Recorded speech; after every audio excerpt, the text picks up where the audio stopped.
We lost. True indeed. We lost. Lord knows we lost. I'm about to say something to make you not like me. You might catch feelings and you might want to fight me, but I don't really care, I'ma say it anyway. Why most committed guys seem soft and gay. I'm not saying all, but a large amount. Have you ever heard the words that come out of their mouth? Yeah, they cuss like a sailor, but they follow my eye. They carry unks and wear makeup and thinking it's hot. I think they need to stop, this is a new era. I wonder if the pharaohs of a war mascara. It probably was a death mask misunderstood. Don't let them D-boys catch them up in the hood. Why NOI? Stop patrolling the block. We get shot by the cops and we calling the cops. Come on, y'all was on another level. The black man was God, the white man the devil. Now the white man, or better yet the European, and the Mars and the bean pies are sold by Koreans. I'm talking what I'm seeing, I'm just a reporter. How you call a woman to be and you got a daughter. Talking about the Hebrews, the demonized women, and choose Esau over brothers and kin. Probably timid, soft, and scared to fight.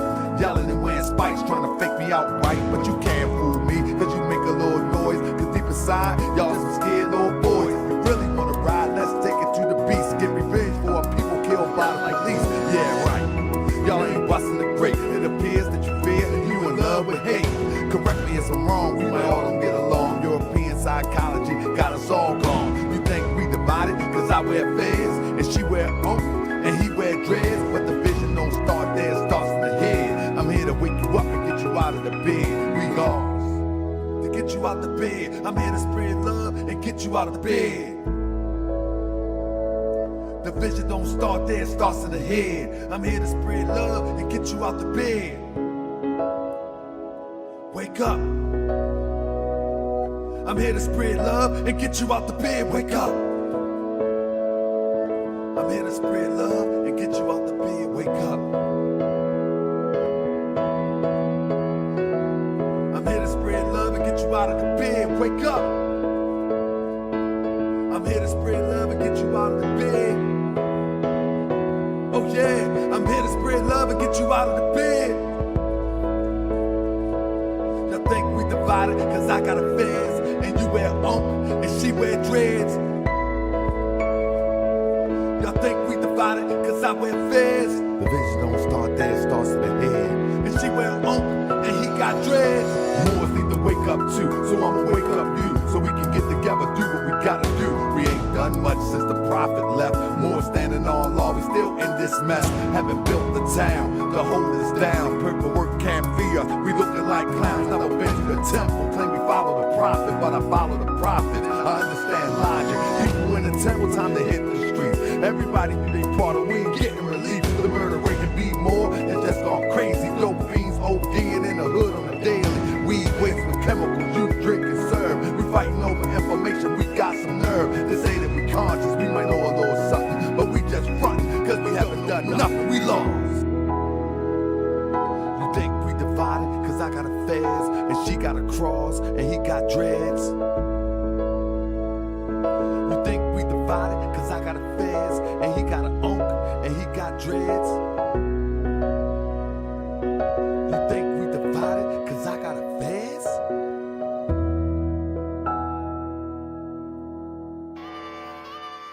Yeah. Islam. I'm trying to be your friend, man. That's right. Trying to be your friend, bro. Help me out. Meet me halfway. Come on. I wanna be your friend. Peace and love. Let me be your friend. Peace and love. I said you ain't never met a more like me, and you ain't never ever gonna meet one again. Yo, let me be your friend. Peace and love. Let me be your friend. Peace and love. I said you ain't never met a more like me, and you ain't never ever gonna meet one again. I wanna be your friend. Peace and love. Yo, let me be your friend. Peace and love. Hey yo, I used to be a thug until I met the prophet. Now I'm all about love, truth, peace, and freedom till I return to Allah. One day we gon' meet him. I'm all about justice, that's the focus of the message. Sometimes Asiatics make me wanna forget the lessons. I be all up in my passion from all the Moorish passion. All things considered, I start laughing. A grown man with a a ponytail. Another calling us Neanderthal, and he all pale. I mean, for real, this is what it come to, my brother. We got nothing better to do than talk down to each other. Yeah, we can be scholarly, or we can get gutter. We are the children of our father, and the breast of our mother has nursed us all. And first of all, we beefing while the peen trying to murk us all. You need to chill, my brother, tell the elder the same. Cause on the real, my man, I'm really bout them things. I can take the feds off and get back in the low, and return to the state where they used to call me dope. But no, I'm rolling with the prophet of Allah. I want love, not war, standing on that floor, and I'm holding the square. The compass and the axe, that might be too deep. Yo, let's not get off track. See, our prophet was an adept. Do you know what that is? An Egyptian adept is a brother who lived by the universal science developed in the Nile. We call it Islamism, but it's the same, my child. Sit at the foot of a master. I train you up, but I might have to bang you up. I still love you, and those that's talking that this ain't Islam. Everything the prophet brought is in the Quran. All the other stuff, prostrate and cover up, is just the start. The nearest place to me, the law is the heart. You can dress like Imhotep, or you can dress like a herb. By the Moorish American Muslim unifies the word. You can say what you want about Dr. York, but he gave you different variations of the same thought. You don't appreciate that. You won't appreciate me. Appreciate the holy and divine Drew Ali. People refuse to admit it. He the first that ever did it. Europeans hope that the Moors would forget it, but we here, strong, alive and well, resurrected from hell, with a story to tell. So pay attention and listen, and consider the facts. You know it's humanly impossible for you to be black. I guess a Chinaman is yellow, a Mexican is brown. Just think for a second how ridiculous it sounds. We can turn it around, but we must unite. It's okay to disagree, but we don't have to fight. Cause if we have to fight, you know how we get. I'm still learning to love. No, I'm not there yet. So work with me, fam, and I'ma work with you. And let's all work together and do what we gotta do. Cause on the real side, we haven't made no progress since 1929, when the prophet left the flesh. We got an Asiatic president, men marrying men, psycho shooting up a club and don't see his own sin. And those that say they conscious, that took your buck, move straight to Hollywood and straight living it up. And y'all bigging it up, straight cheesing and grinning. But it was your bread to help them set it off in the beginning. Be careful what you put in your soul, cause it could blind you. Unfortunately, some people get paid to misguide you, misguide you. Oh yeah, I wanna be your friend. Peace and love, let me be your friend. Peace and love, I said you ain't never, and you would never. You ain't never, ever, ever. You ain't never met a more like this, and you ain't never, ever, ever gonna meet one again. I wanna be your friend. Peace and love, just let me be your friend. Peace and love, oh yeah, you ain't never met a more like this, and you ain't never, ever, ever gonna meet one again. Just let me be your friend. Peace and love, just let me be your friend. Peace and love, I wanna be your friend. Yeah, let me be your friend. We ain't trying to be enemies. I wanna be your, you let me be your, I wanna be your friend. Hey, yeah. Yeah.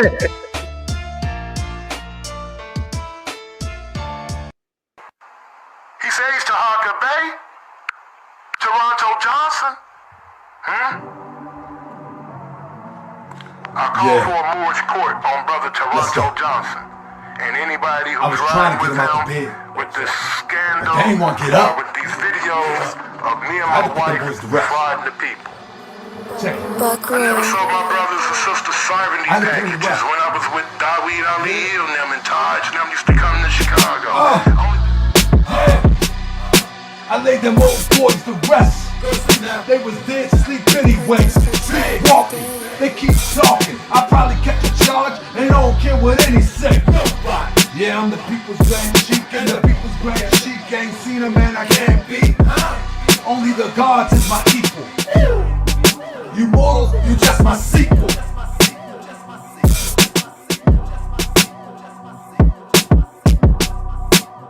You just my sequel. What the 85ers? Dip divers? Trying to symbolize us? You already dead. Who done got up in your head? Rent free. You wanna know who sent me? Who sent you? Leg, head. I tried to pull you out the bed, but you got up all groggy. Started talking real crazy, eyes foggy.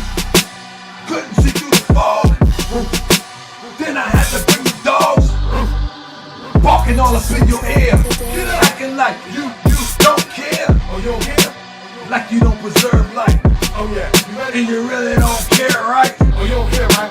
Well, we gon' really check that, bet that, respect that. Since you said you ain't scared to die, blah, blah, blah. I laid them young boys to rest.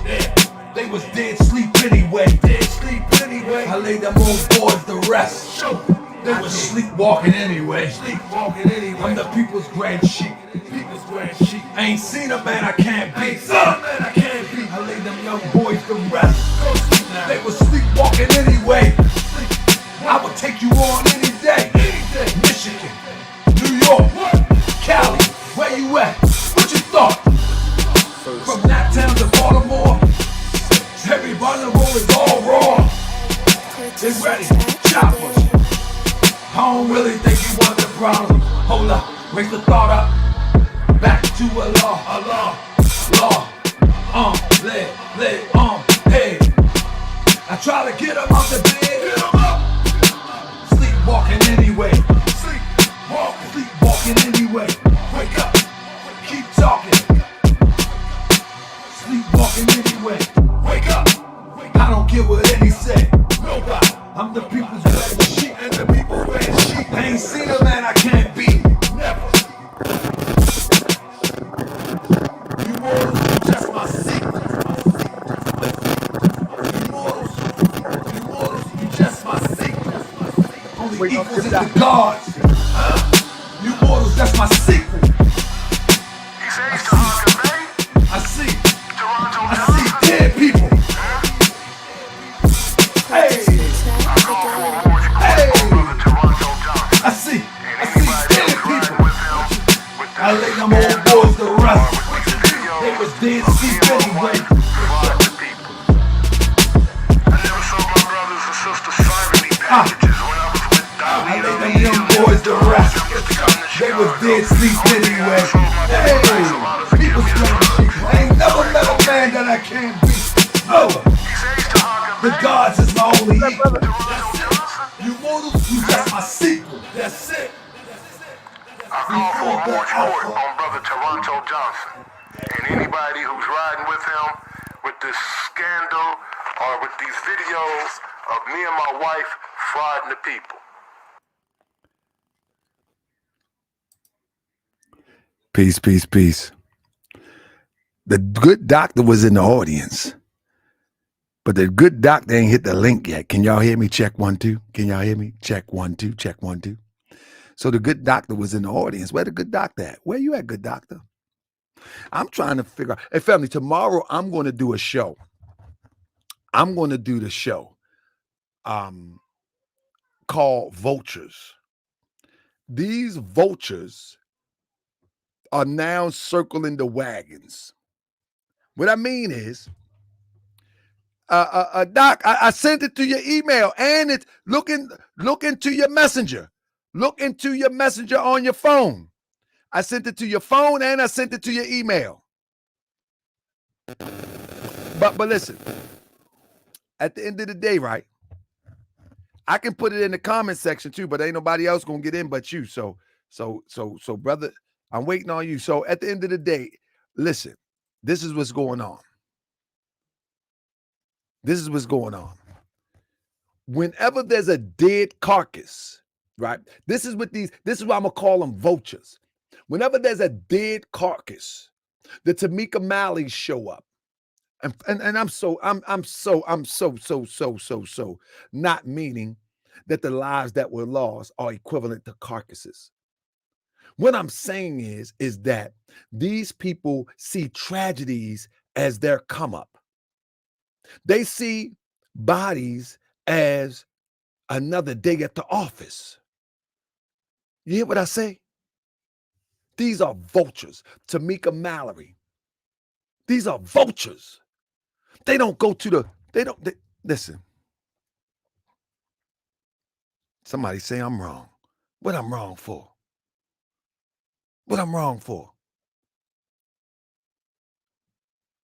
They see tragedy. And what I mean by carcasses, they see situations that they attribute to being carcasses. And so now they swarm. They swarm for the camera.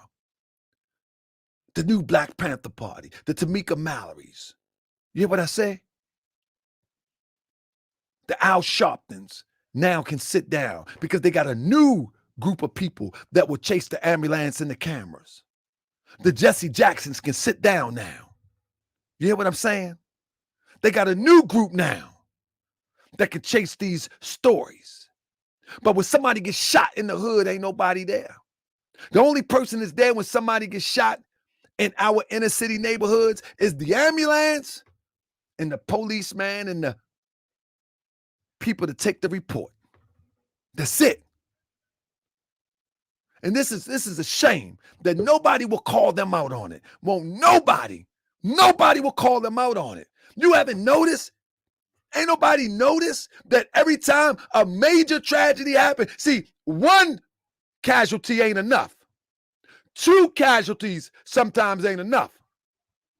Whenever there's a big story or a large amount of bodies, here come the vultures, the Tamika Mallory's, the new Black Panther Party. Here they come. Black Lives Matter. Here they come. But let me tell you something. They don't have no program to teach whoever got that type of attitude to adjust it. Whoever got that low self-esteem to adjust it. All them millions and millions of dollars, they don't do no community service as it relates to preventive action. They don't teach that little European that he's just as much as a victim as the victims that he's victimizes by the indoctrination of the white supremacists that raised him. He's a victim too. Now he's victimizing, and he's no longer a victim, but he's a victim of white supremacy. But no one goes to talk to these people beforehand. Can you imagine? You go into one of those areas where there's stories going around that it's unstable, that at any moment it could pop off. Anybody been in those type of parts? Any moment it can pop off. You ever been in a situation where like, any moment it can pop off. But don't nobody say nothing. Don't nobody want to do preventive action. Nobody want to be neighborly. Nobody want to be brotherly. Nobody want to be community no more. But soon as it pop off, then everybody want to start acting as if they're so concerned. Well, if you're that concerned, you have that same energy to prevent these type of things, or at least try some preventive measures. We don't see none of that. We don't see none of that. We don't see no preventive measures. None whatsoever. And these people are disingenuous. These people are disingenuous. I'm telling you, I'm gonna tell you, I'm gonna get some security and I'm gonna go call them out. I'm gonna go call them out. I'm gonna have to get my change up. I'm gonna get some security. I'm gonna go call them out. I'm gonna go call them out. I'm gonna be right there. Hold up now. Where was you 2 weeks ago? What neighborhood program that you have to talk to youth about gun responsibility and how to de-escalate your own anger? Huh? Now, we don't see that, but tonight's show is not about that. Tonight's show is about my bro. I got a problem with my brother. I got a problem with my brother, the good doctor. Because every time the doctor come on here, he always tried to shake us up. He always got to rattle Moorish World TV. The good doctor always got to cause something to pop off. And I'm saying, we was here just minding our business the other night. And we was talking about some things. Y'all remember, fam? We were just here minding our business. And we was talking about some things. You know, how Akbar threw the gun in the car. how the people go to jail, and then here come the good doctor. He got to lay it all out. The good doctor, he got to talk about that the man is the people, and I say, yeah, he the people. Then he went on to say, look at your neighbor and say, went on to say. He went on to say that the Minister Farrakhan ain't right. Goodness gracious. He went on to say, Nuri Muhammad ain't right. I said, goodness gracious. Then he went on, look at your neighbor and say, went on to say. Then he went on to say that they all ain't right. I said, goodness gracious. I said, I got to find out what he talk about. Because let me tell you something. I love me some brothers in the Nation of Islam. Ben X, my man.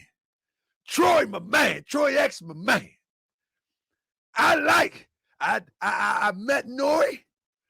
I like these people. I like these people. I don't understand. So he gonna help me understand tonight. As I like Dr. Westley. Dr. Westley ain't did nothing to me. Or has he? Well, we gonna find out tonight, family. All right. We gonna find out tonight. All right. Let's get this intro going. Yeah!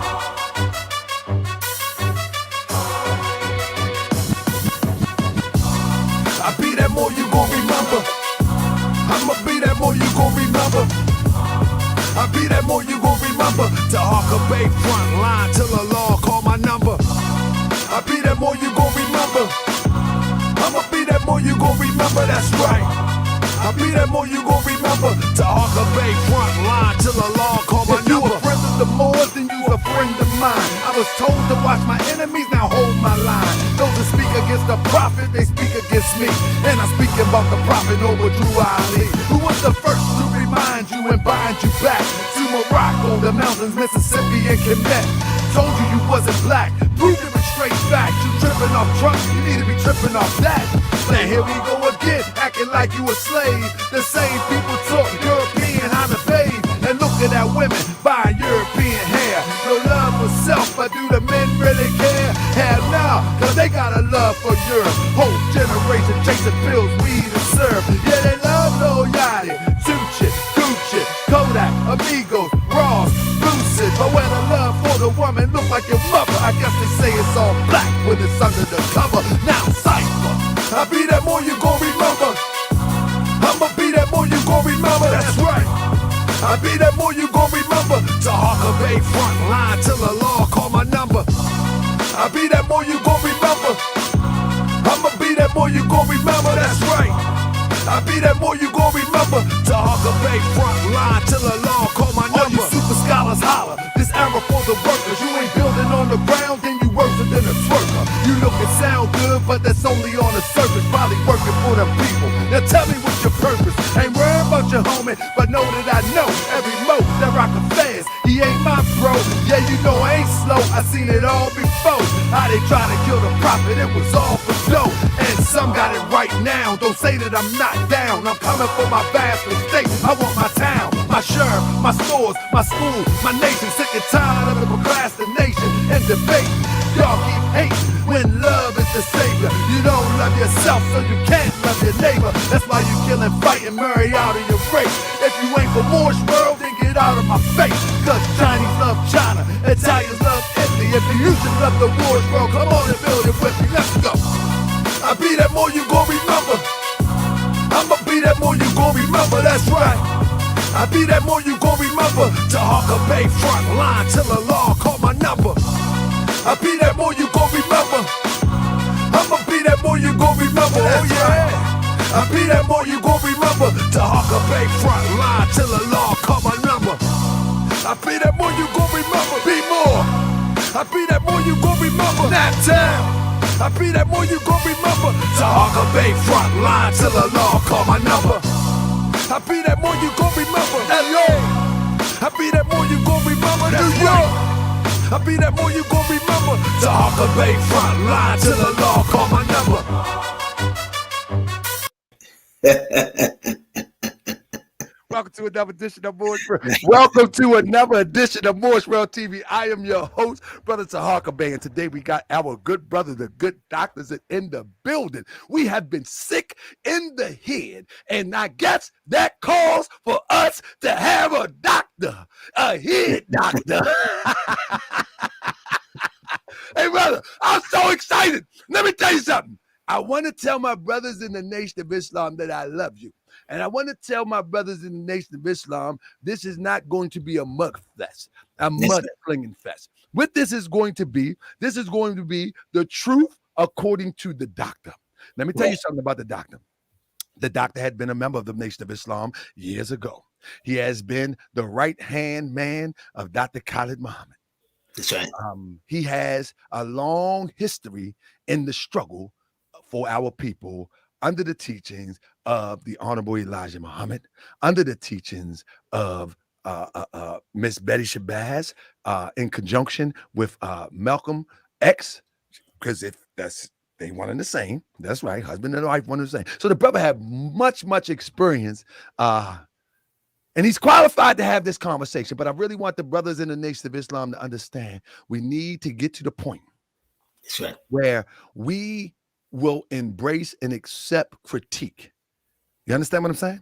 We should never, ever try to silence anybody who has a respectable critique. Right. Now, people critique me all the time. Many a times I just ignore it. It don't bother me one bit. But we should never, ever try to silence anyone who has a critique.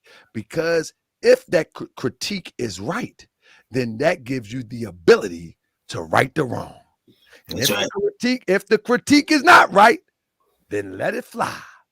But if it's right, and you man enough or woman enough, that critique can help you improve that which you say you love. So, Doc, I got to ask you, everybody know who you are. They're waiting for you. So you don't need no introduction. Now, Sure. brother, the other night you said that the Minister Farrakhan, and I'll let you finish that sentence. Oh, yes. I'm saying. Nah, I'm playing. And that's, well, I've never, and let me say, and I say this with all respect, because I was a loyal follower of the teachings of the Most Honorable Elijah Muhammad. And I followed those teachings under the guidance, of the anticipated guidance, I should say, of the, at that time, the Most Honorable Minister Louis Farrakhan. And I say honorable, but I think he's less than honorable. But I'll give that respect to the Muslims who called him honorable, because what I speak is truth, and it's going to be truth. But I've always done my research, and I've never been an individual that have been blindly led, so to speak. I've always done my research, and we found out, that there are things that I questioned, even when I was under Dr. Khalid Muhammad, and I met Dr. Khalid Muhammad. It's a matter of record, 1986, in the Muslim Mosque in Tunica, Mississippi, off Highway 61 north. So if you head toward Memphis, coming out of Vicksburg or coming out of Helena, Arkansas from 49, then you make a right turn on 61, or you go through the back way of Lula, so old 61, you pass that mosque to the right or left. And if you come the old highway, you'll pass it to the right. If you go on the new highway, you'll see it back in the field, it'll pass on your left.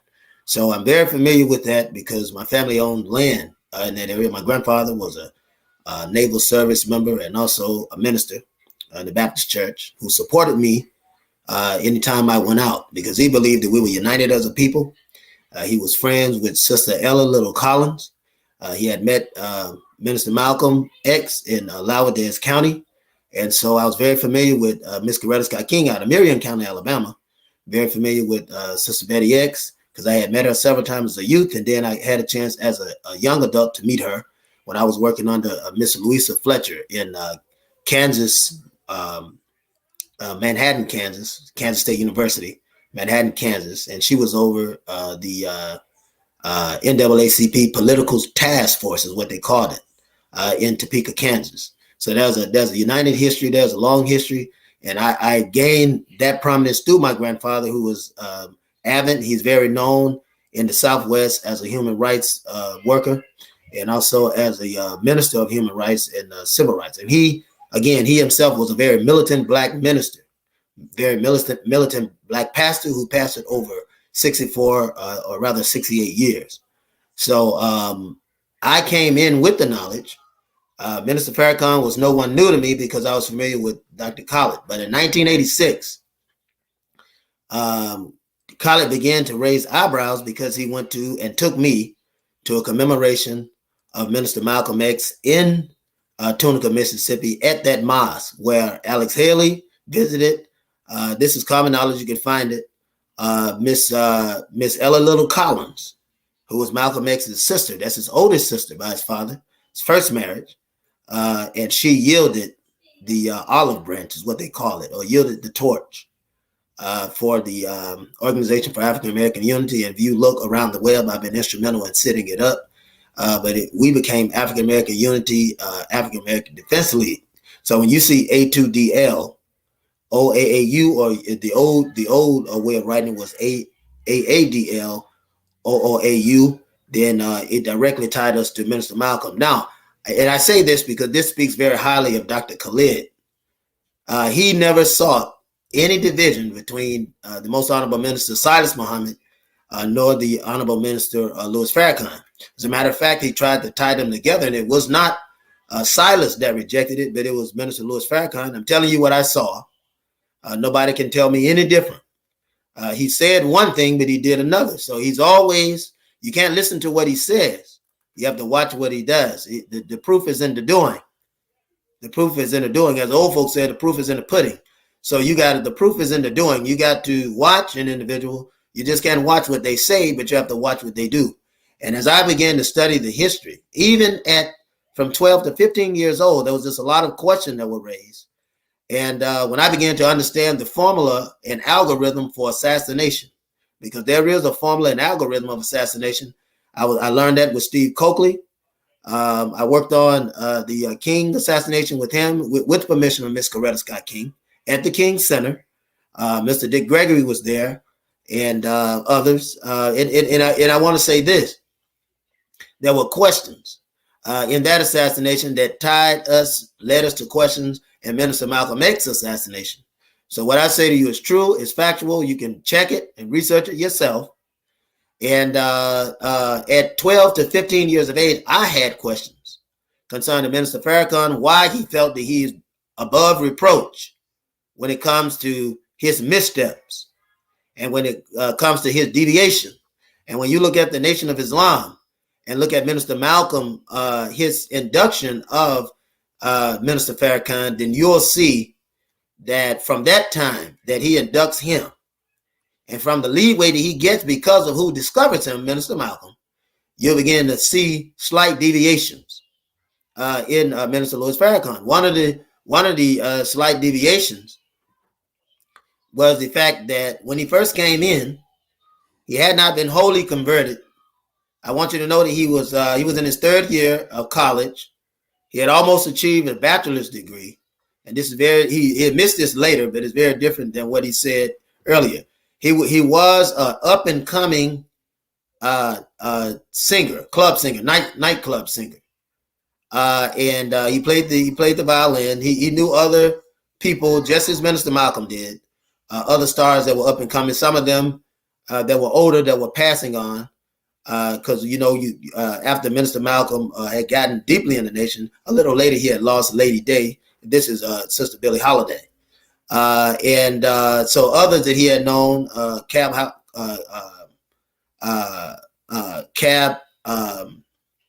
the blues, rather the jazz singer, Cab Calloway, and many of the others. Louis Farrakhan was familiar.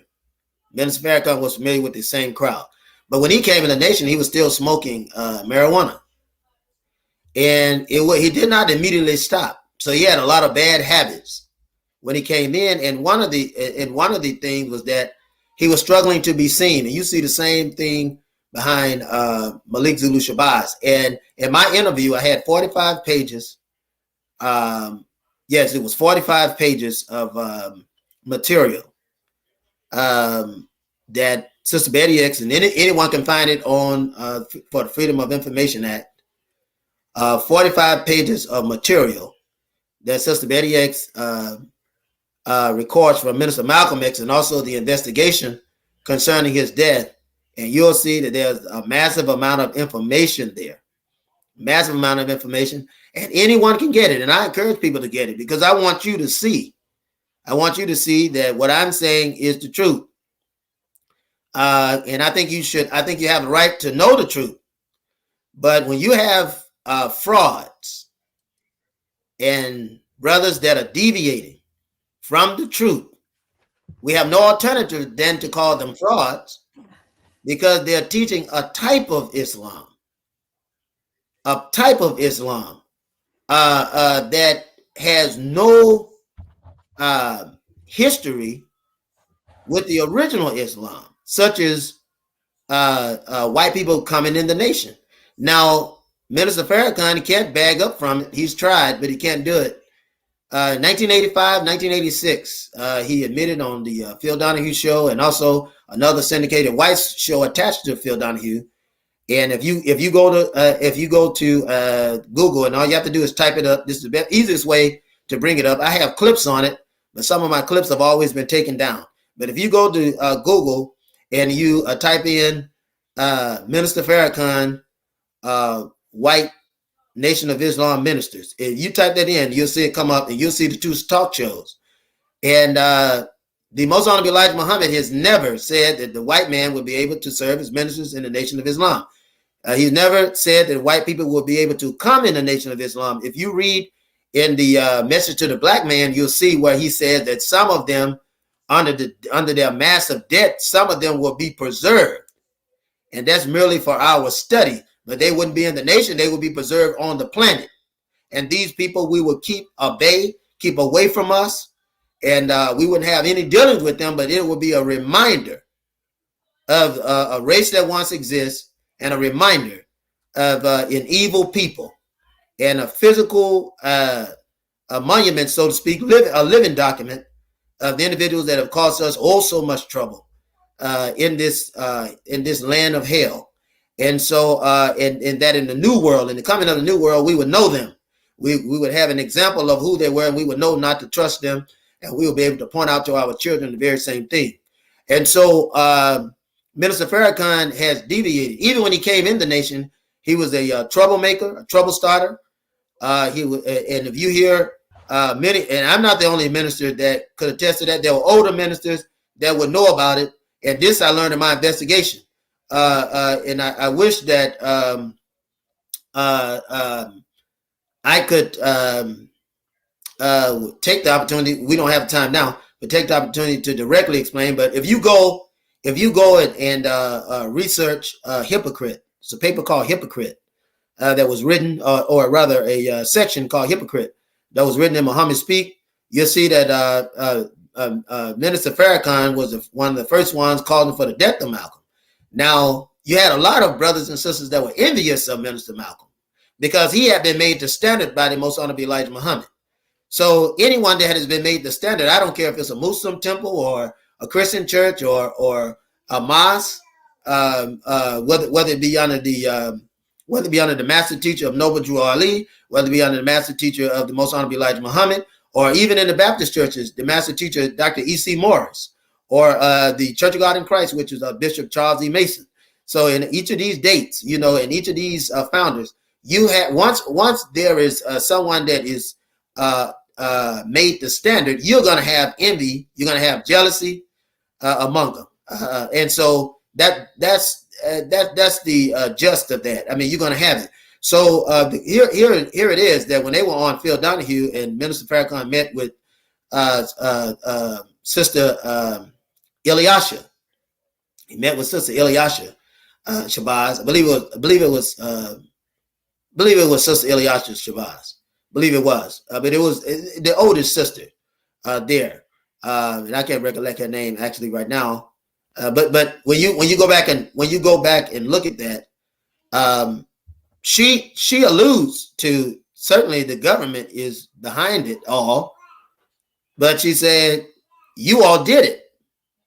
So Donahue asked Farrakhan, was he jealous of Minister Malcolm? He said, no, not me. But that's not true. That's not true because just psychologically speaking, I'm a psychiatric clinician. This is the work that I do on a daily basis, which I'm hurting in it. Actually, I need aid. The government comes against me every which way. But I've been doing this for 21 years. 21 years. And there's no way that a person can shout out anything to your detriment without there first being envy. You understand what I'm saying? You have to have envy. And for those of you, I know when I say I have credentials, it's a fact. You don't have to wonder about that. You can go have an NPI, a practice number, and you can just pull it up. If you type up my name, the practice number, and all that stuff will come up. So you can, and I want people to know, it's credible. It's credible. And I learned researching. I learned it as a young minister, and then I learned it as a professional. And I learned it as a public health person. I learned it. So any investigation happens the same way. You have to start with deductive reasoning. You start from where you are, and you go down to the least incident or the least facet of what you're studying and researching. And just from the top level, for me to say something, God forbid, I would never do it. But for me to say something against Minister Brother Taharka Bey, if I was to say something against him, something negative, then right then you've established that there's a problem. There's no way for me to say something negative towards you without establishing that there's a problem, whether the problem is evident or not. The fact that I said something negative about you, whether you're responsible for it or not, puts something between us. And so it is the easiest way to establish that there's a problem.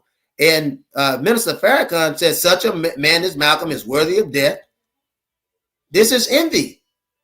Such a man as Malcolm should have his tongue cut out and mailed to the Most Honorable Elijah Muhammad. This is envy. This is envy. Such a man as Malcolm is worthy of death.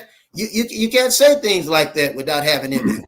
But let me, brother, can I, Doc, if one would feel that Malcolm crossed what they consider his benefactor or his teacher, would that response kind of fit? I mean, no, not if. No, I'm not saying that the brother said it and meant it or apologize. I never really followed that too closely. But what I'm saying is, if Elijah Muhammad is the benefactor and the teacher, and it appears that Malcolm double-crossed the teacher, the master teacher, wouldn't it be expected that the other disciples, if you will, would say something like that about Malcolm? Oh yes. But what I want you to understand is that is you had several agents causing this whole ruckus with the monetary support of the white man, and then they were put in place. And I'm gonna go over that. But you're right. Yes, you could come to their defense, but there's a difference in coming to somebody's defense than creating aggravation among the crowd. This is very different. And this is how you know that there is, excuse me, brothers and sisters, this is how you know that there is a formula, this formula for assassination. Because I could offend a leader with an explanation and be taught. And the brothers could get on me and sharpen us up. Iron sharpens iron. You can sharpen me or upgrade. We call it upgrade. And that, that's allowed. That's allowed. But when you cross the line talking about a man's life and the life of his family, this is something totally different. This is the fingerprint of the white man. That's my point. I got you. Is that because they knew the white man was behind them, it emboldened them and their envy of Malcolm. And Minister Louis Farrakhan was one of the most on the cuff individuals in the Muslim movement at that time that had that envy. Now, he wasn't the only one. You had Waradeen Muhammad, which is Wallace Muhammad, the son of the Most Honorable Elijah Muhammad. Was jealous of his own father. The CIA had gotten him in prison. They turned him in prison. You had John Ali, the National Press Secretary, who was a CIA agent, FBI informant that had come in. He was an actual agent, CIA agent and FBI informant. So this is COINTELPRO working. Behind this, out of ignorance, who later withdrew the support of this when they found out what was going on, was Robert Kennedy. Robert Kennedy withdrew his support of that when he found out that J. Edgar Hoover was merely trying to break an organization that had actually done no evil to the community. As a matter of fact, they had increased the prominence of the community and were getting people off of poverty, was getting them off of drugs, getting them off alcohol. And they were doing it without the help of the federal government. As a matter of fact, the Most Honorable Elijah Muhammad would not accept the help of the federal government. And I want you to really remember that when I say it, because I want to bring up somebody else who did accept the help of the federal government in 1990, in the 1991, who later ousted a minister in 1993 for defending him and that version of the Nation of Islam.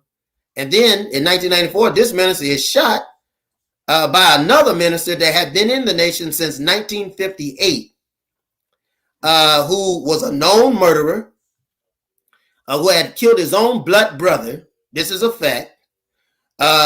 His name is James Best, and if you do the research on James Best, you'll see that this is true. James Best also killed another man for following Minister Malcolm. So he killed a brother and another man for following Minister Malcolm and the Most Honorable Elijah Muhammad. This is a fact, and you can go and find this information. One was his own blood brother, and he killed another man.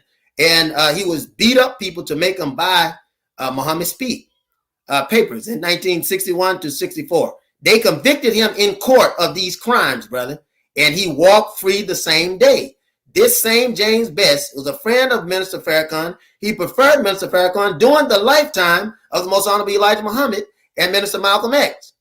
So you have to pay attention to this.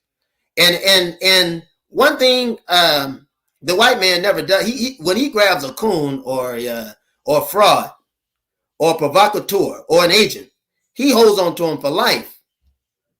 He holds on to him for life. The foundation that Farrakhan has is that he was a man that gave the whistle to kill Malcolm. That's it. That is not a good foundation to have. And for the rest of his life, he always talks about it. It comes around because even the Muslims in his camp now won't leave him alone about it. When I first spoke this revelation in 1989, because I was 15 at that time. 1989, 1990.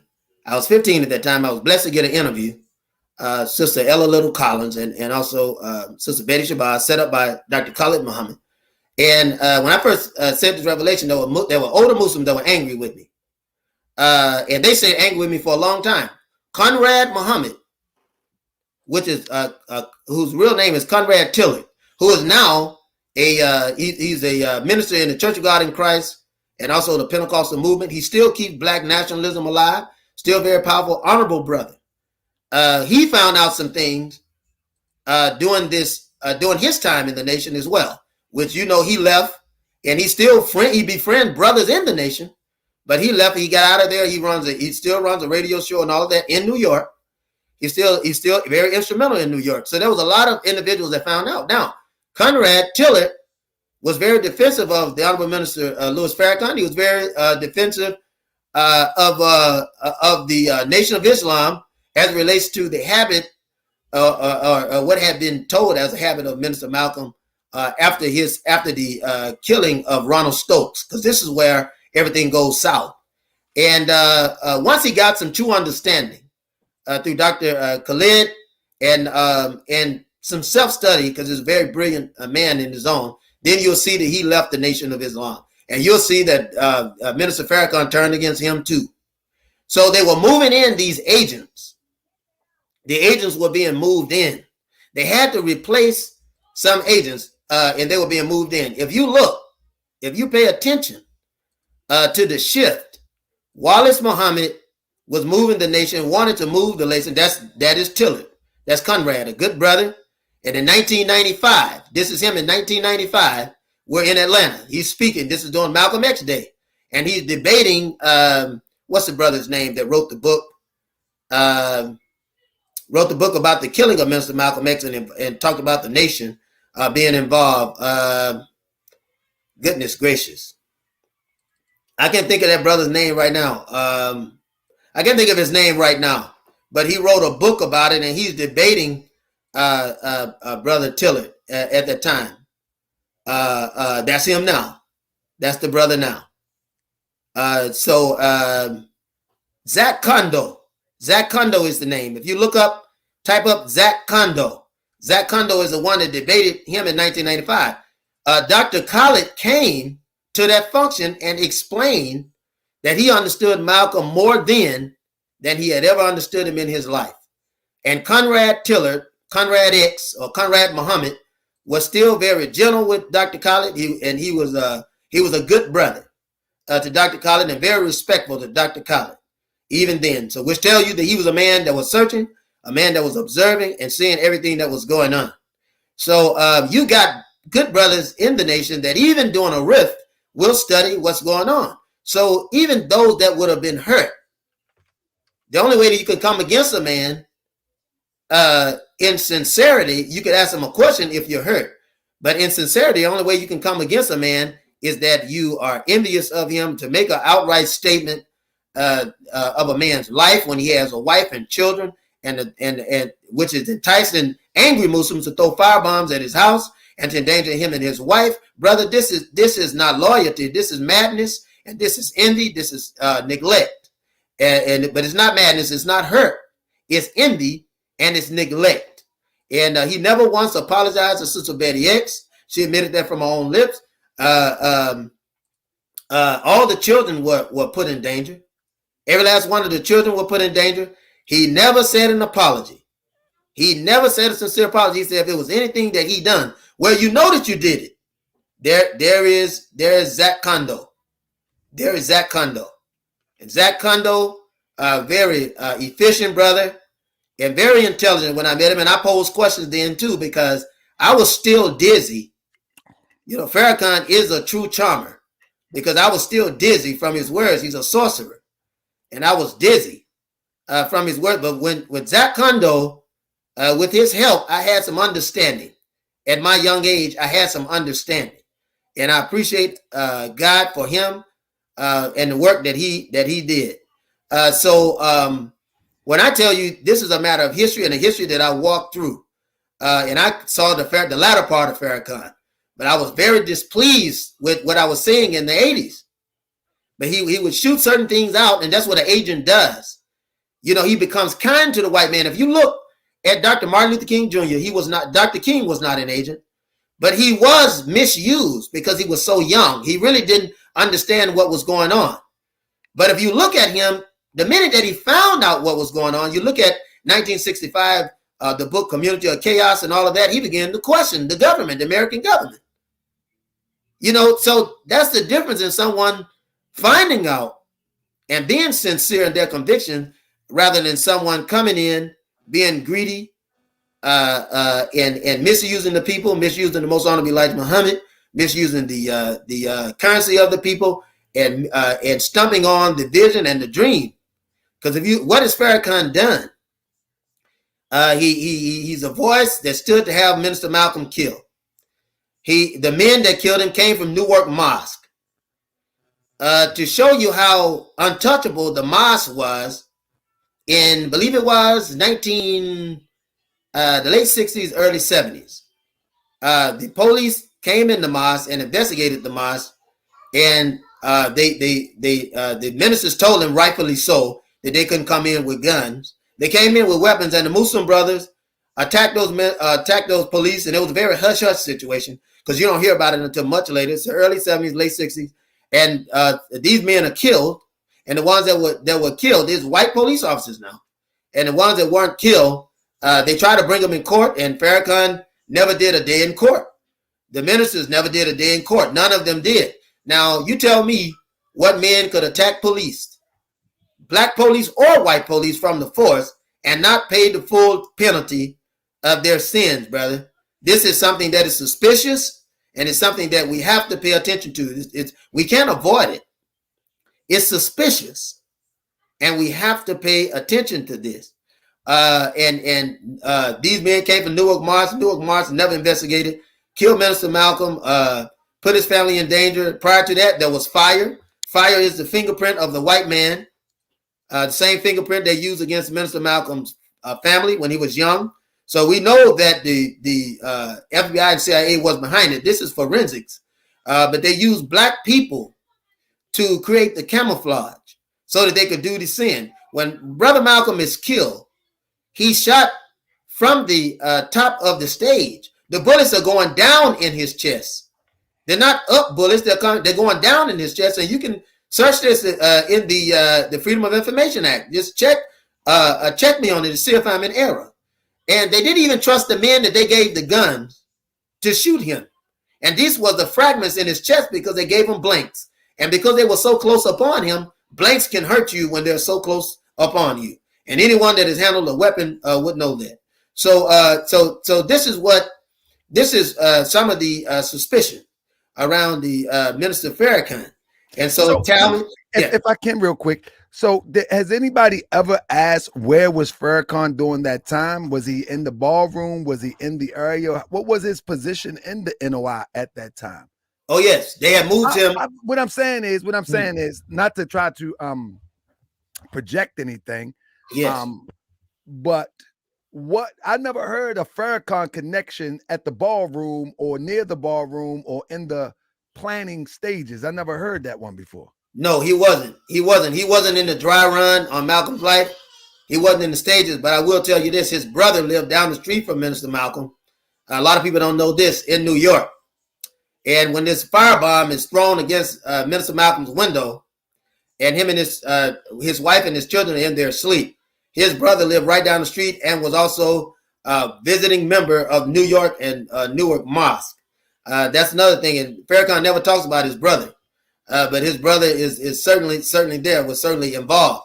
Now, the statement that was made against Minister Malcolm's life is after he made the statement against. He didn't make a statement against President Kennedy, but what he said was that this is a case of the chickens coming home to roost.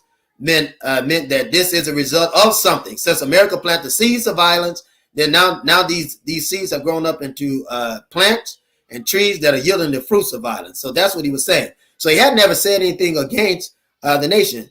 When the Most Honorable Elijah Muhammad had silenced him, and I know I'm going a long way, but I want to give you a full picture.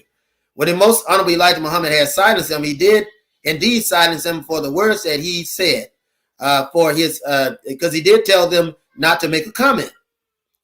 He didn't directly make a comment, but the news media had trapped him, and in making a cloven statement, then it was enough for the CIA and FBI to go on from the National Press Secretary John Ali, and they kept pressing this issue. Minister Muhammad, the Most Honorable Elijah Muhammad, the messenger, intended to bring Minister Malcolm X in. Sister Betty Shabazz alludes to this, and many others allude to this. Ozzie Davis alludes to this. Many others that he knew on the outside and on the inside that he got to attend the mosque. All of them had alluded to this. Even Muhammad Ali had alluded to this, that he told Minister Malcolm to put out the fires that you've set first and then come on in. But the CIA and FBI was not going to deal with that. And the minute they was putting out these fires, then they got in there and continued to block the cause, intercept the letters and all of that. And Honorable Minister Louis Farrakhan was a part of that because they moved him in the place of Minister Malcolm at the New York Mosque. He was put in that place, and they transferred him from the New Jersey Mosque to that mosque, and then put his ministers under him, under that mosque as well. Put his brothers and his other ministers that supported him over the New Jersey Mosque. So the New Jersey Mosque was off in Newark, New Jersey. That mosque was off limits to anyone else, and it was simply controlled. If you find out later that his brother served in that mosque along with some other ministers, and Minister Farrakhan was moved over in Malcolm Place, which was a move of the CIA and the FBI, because I want you to know that the Most Honorable Elijah Muhammad was sick. He was taking cortisone, and one of the things with cortisone is that it gives you a massive water retention, and it adds weight to the face because of the water retention. And he himself was not well because he had asthmatic bronchitis. They had to move him to Arizona.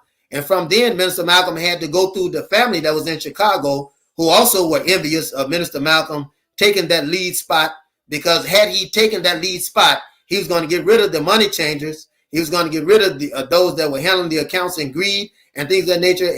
And you'll hear many Muslims say that, including Lucius Bay, who was in Atlanta, Georgia, who's no longer with us now, but he's made comment toward that. But there are others that have made these comments. Lance Shabazz, you should research that, and many others. They will tell you about Minister Louis Farrakhan. And so there are a lot of things that people would not pay attention to, because the black race is loyal to our leaders. We are loyal to a fault to our leaders. But Minister Louis Farrakhan should be brought before the people. He should be questioned, and these tidbits of answers won't do anymore. We need to know the truth, and if he's going to truly rest in peace, he's got to be honest. He's got to be honest. But you're not above reproach. And I love him, and I told Minister Khaled the same thing, and ended up getting locked in position for it, because Dr. Khaled was honorable to a man that it was not honorable to him. Proof of which, when Dr. Khaled was shot in 1994 and was in the hospital, Minister Louis Farrakhan never visited him once. And I'm not the only witness to this. There are other black nationalists that were not Muslims that could also witness this. And he didn't see Minister Farrakhan. He even went to Abyssinia Church during the Million Man March, and I was there too when veiled threats were made by Minister Louis Farrakhan from the pulpit of Abyssinia Church, the same church that Adam Clayton Powell used to pastor. And Minister Farrakhan was trying to get support for the Million Man March. He asked Dr. Khaled to visit, and while Dr. Khaled was in the audience, he said before those individuals and also the Muslims that were there, and many of them can attest to this, he said to him, he said, "We'll kill you for this." Right. And the Muslims, they asked Minister Khaled, they said, "Did you hear him?" I was there. There were others that were there. His wife at the time was Sister Paula. They were there. And he said, "I'll kill you." He said, "I'll kill you for this." And they asked Dr. Khaled, "Did you hear what the minister said?" And he said, "Yeah, brother, I hear what he said." And Minister Khaled, I asked him, I said, "Do you think he was talking to you, brother? Because I know that people are carrying bones right now." And he said, "Brother," he said, "I don't know what's going on right now, but I know that the more real we get, the more unreal it's going to get." And we left there, and that was the last time that he had a chance to really deal professionally with Minister Farrakhan. And it's not until January of 2001, January of 2001, that he actually see Minister Farrakhan 3 weeks before his death. He received a letter first, and then 3 days prior to that, or even a week prior to that, he met him in the airport. And then after that, I was coming from, and I said this story millions of times, was coming from Jackson, Mississippi, getting some collective legal work from, believe it was Chokwe Lumumba, who later became the mayor of Jackson, and taking that information to Dr. Khaled for some organization we were going to do for the Africa campaign. And when I got there, Minister Khaled had been dead. And no ambulance had been called. It had been 8 to 10 hours. Malik Zulu Shabazz was on the scene from the time that he was in the hotel. Hashim Nzinga was on the scene by the time he was in the hotel, and also the sister Nefertiri, who comes out of T.D. Jakes Church, was on the scene, and that was the young sister that he had been with, his new wife, and they hadn't called the ambulance. It had been 8 to 10 hours, and again. Minister Farrakhan would try to reach him, talk to him about the proper rest of Dr. Khaled, and we could not get it. So the Honorable Minister Silas Muhammad buried him, and there were many Panthers that said that they were there. They were not there. And there were other frauds that said that they were there, which they were not there. But those of us that were dirting him was there. So Minister Silas Muhammad performed the funeral. Now I ask you, now how loyal is Minister Farrakhan and how honorable is he if he can't even perform the rites and the rest of our brother, the homegoing of our brother, who had been the instrumental in making his nation of Islam, and I say that his nation of Islam, that's Islam, the power that it was. All of that came under Dr. Khalid Muhammad, who was not willing to go mainstream, who stayed militant and had begun to check and charter Minister Farrakhan for sort of weakening his stance on these white people. So let me do this real quick, Doc. You said, everybody said you said some heavy stuff. I just want to share this real quick, family. Coming real soon on tahakabay.com.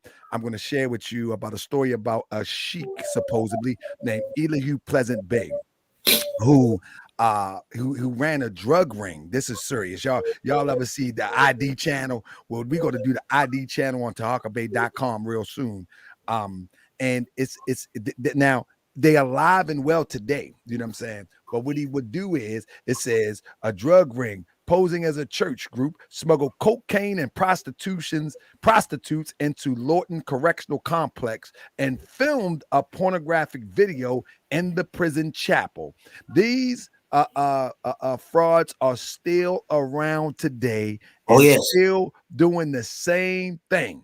And family, I want you to keep your eyes on tahakabay.com and Moorish World TV. I will be doing this show really, really soon. I have to do it on tahakabay.com first. And I'm telling you, because I got to do it for the supporters on tahakabay.com. Now, the thing is that they still here today. You see the guy on the far right of your screen named Commission Adap. He runs around representing the guy in the background with the fez on, because they pushing the same scheme, the same fraud. Recently, he was on Sinetta talking about the Prophet Noble Drew Ali went to Egypt, got lost in a cave or lost in the pyramids, came out. All of that is a flat out lie. They make up stuff and they superimpose these ideas on people, because we love grandiose stories. We love big stories. We love fabulous stories. And they push these stories on people to draw people in. You follow what I'm saying? And so they talk about Prophet Noble Drew Ali went to the pyramids of Cheops. They lost him in the pyramids and he made himself out between the paws of the lion. That's all a lie. It's all a flat out lie, but we love grandiose stories. You know, it's just like we love shiny rims. We love shiny things. We love little trinkets. And these stories are trinkets to draw people into the fraud of what they call Moorish American government. They swindling the people. They won't stop swindling the people. And so we got to chop them at the ankles. So I'm going to do a whole presentation and take you back from 96 all the way up to today, how the fraud continues to go on. Now, this will be a deep eye opener, because the guy, Elihu Pleasant Bey, has put out a book that's full of fraud.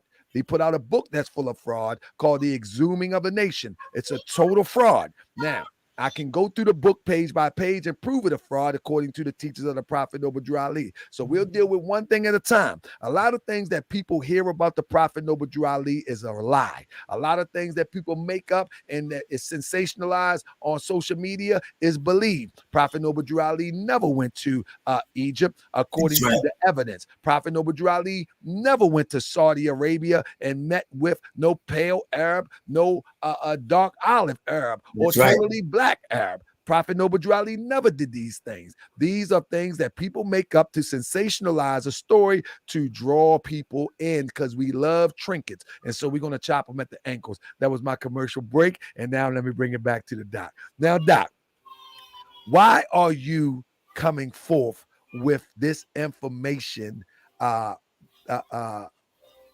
this time? Brother Farrakhan is an elder now, you know. Brother Farrakhan, with all intents and purposes, he may not be with us too much longer. Brother Farrakhan maybe not even in the place where he would even consider addressing this. What brings you to want to discuss this at this time when the brother, legacy is solidified? Well, we have no time to waste, first of all, and this is not the first time that I brought it, but the truth is different from a lie because the truth is real heavy, and the truth is weighed in tons, and lies are weighed in pounds and ounces, and so the bigger the lie, the lighter it is. One more time, bro. Yo, but maybe spit out my kombucha. The truth is weighed in tons. Oh yes, the truth is weighed in tons. I like that. I've never heard that word. Go ahead, bro. My grandmother used to tell me that all the time. She said the truth is weighed in tons, but a lie is weighed in pounds and ounces. And the bigger the lie, the lighter that it is. The bigger the lie, the lighter that it is. So here's a big lie, that Farrakhan was a successor of the Most Honorable Elijah Muhammad. This is a big lie. He was never the successor. Wallace Waradeen Muhammad was a successor. And in his era, the nation was still strong because he wanted to make an international nation of Islam as it relates to America. And there's so many things happening at this time. You bring up a period, let's say 1986 to 1996. This is a strong period. Let's talk about the first strong period. According to the Nation of Islam, the first strong period is really 1925 to 1955. Very strong period. Let me go back real quick though, because you jumped on Wallace Dean. But didn't Wallace Dean take the nation into al-Islam, if you will? He did. He did. He took him into al-Islam. And the most honorable. Go ahead. Go ahead. No, brother. You got the information. I'm only asking. The most honorable Elijah Muhammad never intended for al-Islam. What he intended was to have a masjid replica of the Hajj, and also an actual masjid, African, Asiatic masjid, because that's what those people are, African Asiatic, Afro-Asiatic masjid, that our brothers and sisters could come to, and that the international brothers and sisters could serve therewith, so they could be retaught, because he knew that they were being mistaught and that they were not living the life. And I went to Mecca myself, brothers. I've seen Arabs on drugs. There are women prostituting themselves out.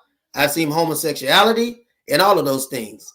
And I made the trip twice. Let me bounce back for a minute. So if Wallace Dean Muhammad took the NOI in his father's absence to what we would know to be al-Islam, who was supposed to bring it back to the teachings of the Honorable Elijah Muhammad? Well, Malcolm X was being prepared to keep the teachings of the Most Honorable Elijah Muhammad straight. Yeah, but I'm saying, so we keep it religious. So we didn't have Malcolm. They killed Malcolm.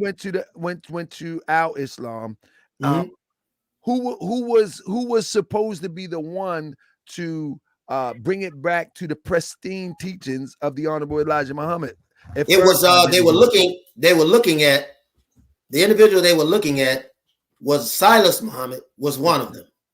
And also had on the West Coast, there was a brother that was the brother of it was two of them. Silas was one of the direction, also the brother of Wallace Waradeen Muhammad, the brother of Wallace out of California, who stayed in the Nation of Islam, who still ran a very strong branch there, or a very strong religious order there, who was later killed.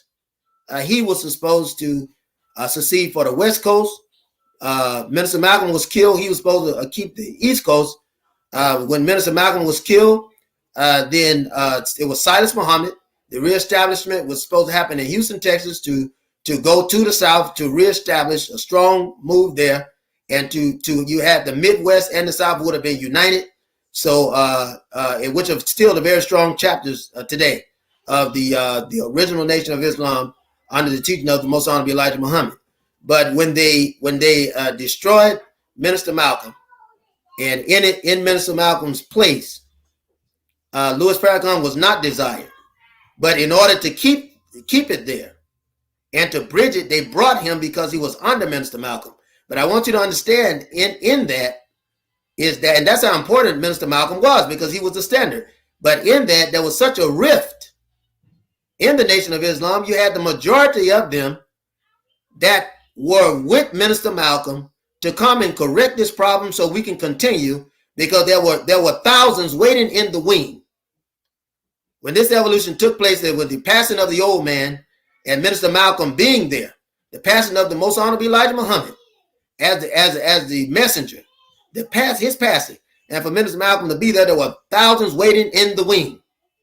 And it was part of the instruction and discussion later on when he said that he can do much work outside of the Muslim movement as a Muslim for the Most Honorable Elijah Muhammad. That was the move to bring in those Christians that had been despondent in the civil rights movement. They're going to bring them into the nation. Proof of which there was already the quest and call to bring Martin Luther King in to the Most Honorable Elijah Muhammad and work heavily with him to reestablish black businesses. And if you research history, you'll know that this is true, because there was nothing private about it. And there was a picture taken in the Tribune, another picture taken in the New York Times and LA Times and all over the nation, the Chicago Tribune. You'll see the Most Honorable Elijah Muhammad and Martin Luther King Jr. sitting down to discuss this. But before this evolution could take place, then he was the Most Honorable, Minister Martin Luther King was assassinated.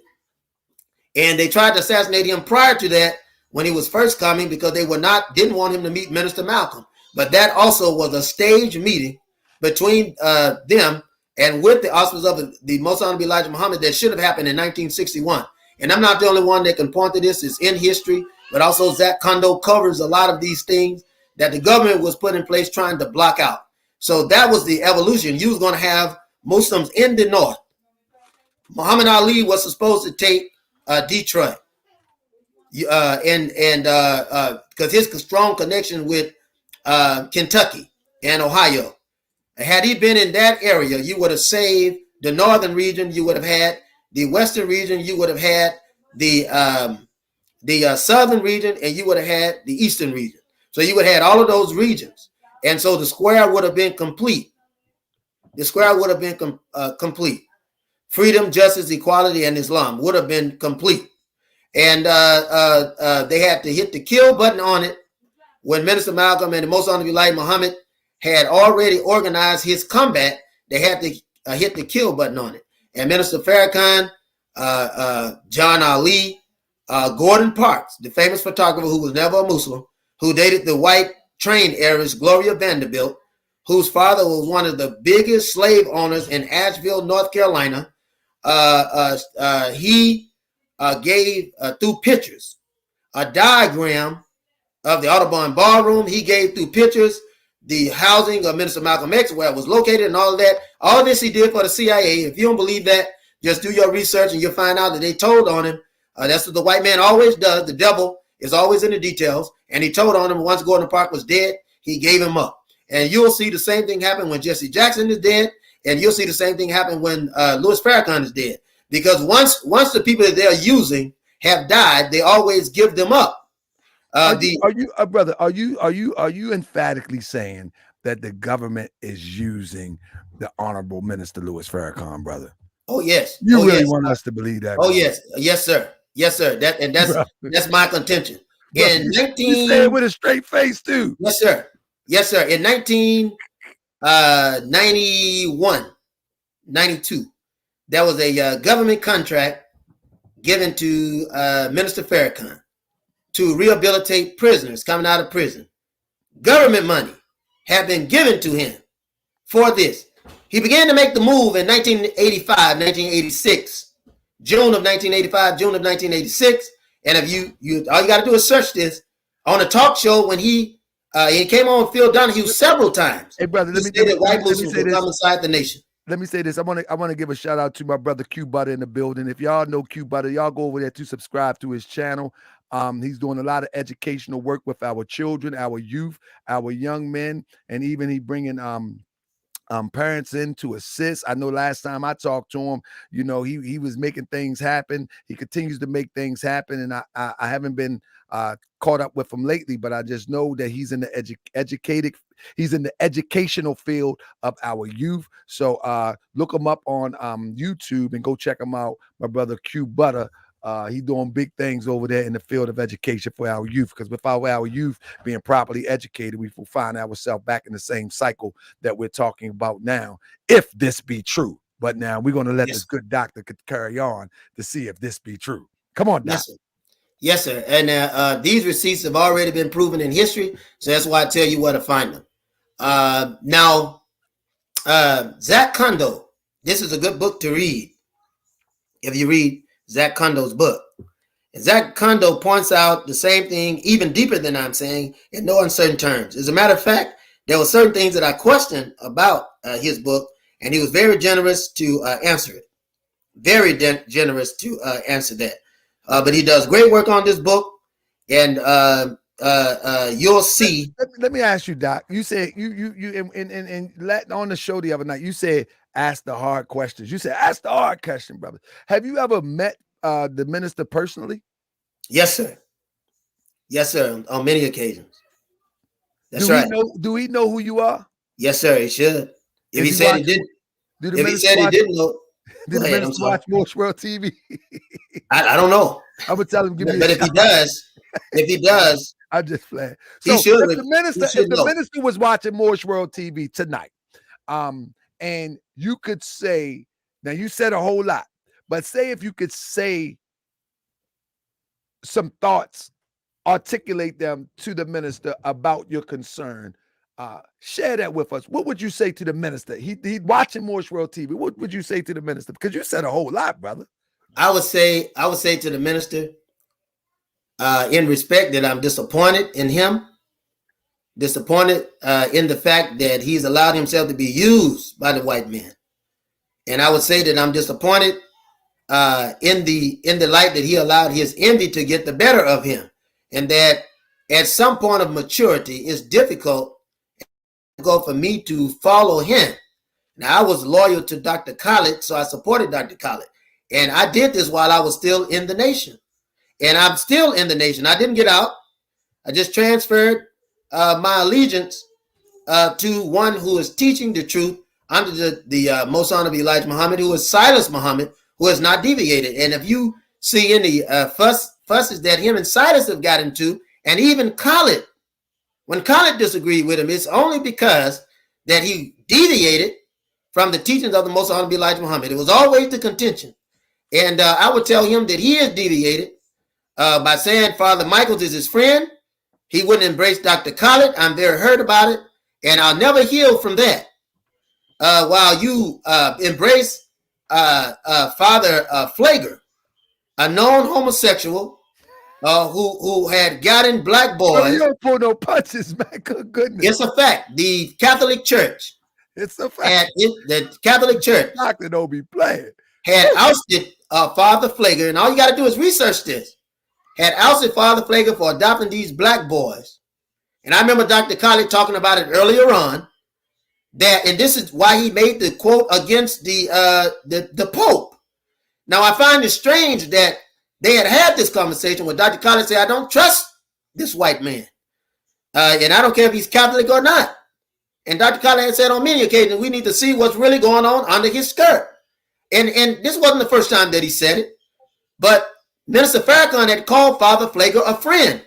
And you got to understand that this is a black Muslim minister that is supposed to be the heir apparent, so he says, of the Most Honorable Elijah Muhammad after the falling away of Wallace Muhammad, whom he still praised when he took over the nation, which is common knowledge. And this man said that Father Flager is his friend. I don't know of any white man that is truly a friend of the black man. Now, in saying that, am I saying that you should hate the white man? I'm not saying that. But what I'm saying is you should love yourself so much that to him it should appear like hate. So you should have so many questions for any white person since the time that he forced us on these shores, and the time that he took over from our people who own these shores. you should have every kind of question and every kind of suspicion about this man who enslaved you, who lynched you and killed you and everything else. And Most Honorable Elijah Muhammad teaches this. Not only did he do it, Garvey taught it, Baptist ministers taught it during that day. This is nothing new. And they're still teaching it today. That you have the Moorish Sun Temple of America taught it. And to my knowledge, they still teach it, to be careful about it. So how can you call this man your friend when you force call it out for defending you? And you say you're cautioning him for the words he spoke against the Pope. This was the lightest speech I've seen him speak. There were much worse speeches. And after you denounced him, the House of Representatives and the House of Senate voted against him to muzzle him, and you were complicit with that. You never said a word against President Clinton, but it was under the Clinton administration that they got this grant under the Departments of Correction, and it continued under the Bush administration. This same grant, and it continues on today, this same grant. Now, how the hell can you say that you are a representation of the Most Honorable Elijah Muhammad, and that you are the heir apparent when you're teaching everything against what the messenger is saying? Brother, I don't understand that. Brother, don't things evolve a little bit? Like if his friendship with Father, what's his name, Flager, Father Flager. That's his name. He's not my father. I'm just saying. Don't things evolve though? Should the white man always be the devil? Well, for the one thing I want to say is simply this, brother. I'm just saying, brother. If the devil had literal horns, which there's some white people that have been born with horns and tails, goodness. and just because they cut those horns and tails off doesn't mean the ingredients to grow them again are not there. So an Ethiopian can't change his skin. A leopard can't change his spots, brother. What you are, and that comes at an origin. The white origin is evil. The white origin is evil. The white origin is pseudo-scientific, and the white origin is anti-black. He has no alternative. That's what he is, and no white man can ever change. I don't care how many collars he put on, how many cassocks he put on. I don't care how many sermons he preached. At the end of the day, he has a horn and he has tails. And this devil has brown eyes, blue eyes, green eyes. Some of them have brown hair, and some have blonde hair. Hey, Doc, come on, Doc. Now you in the field of servicing the public as it relates to mental challenges, if you will. Let's just say that mental challenges. Yes. And brother, you got to deal with Europeans day in and day out. You got. Well, I don't have to deal. I don't have to deal with them. You got one European friend. I won't take them. I won't take them as patients. Probably one of the reasons I suffer.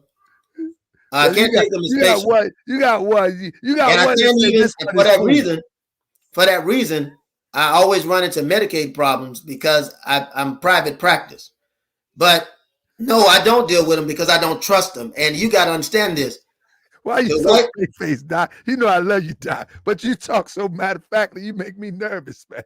Well, that's the truth. You know, I had to learn it the hard way. Now, doesn't mean that I'm going to mistreat somebody white. I'm not. But any black man in America that is not skeptical of white people is suspect, brother. You, even if they do it, even if it's unconsciously, you have some unconscious coons. Like you got conscious coons, and then you understand, you got from that you got conscious people.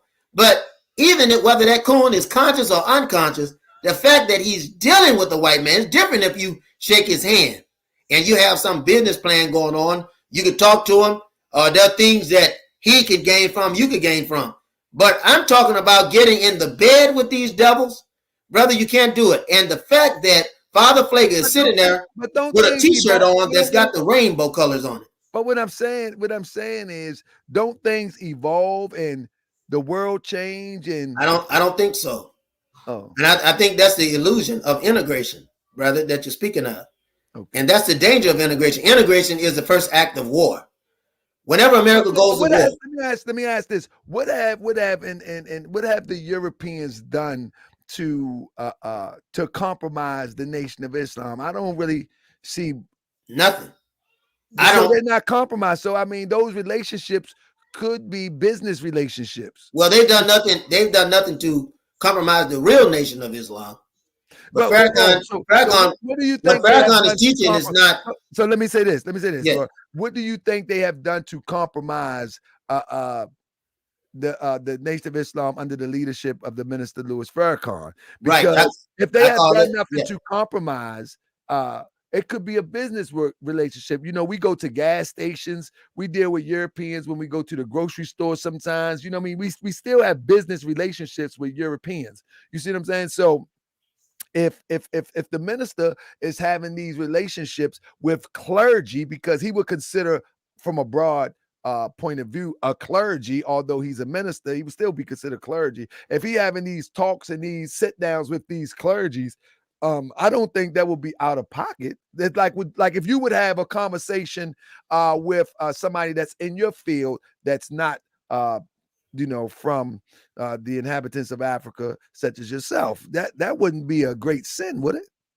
Well, here's the thing.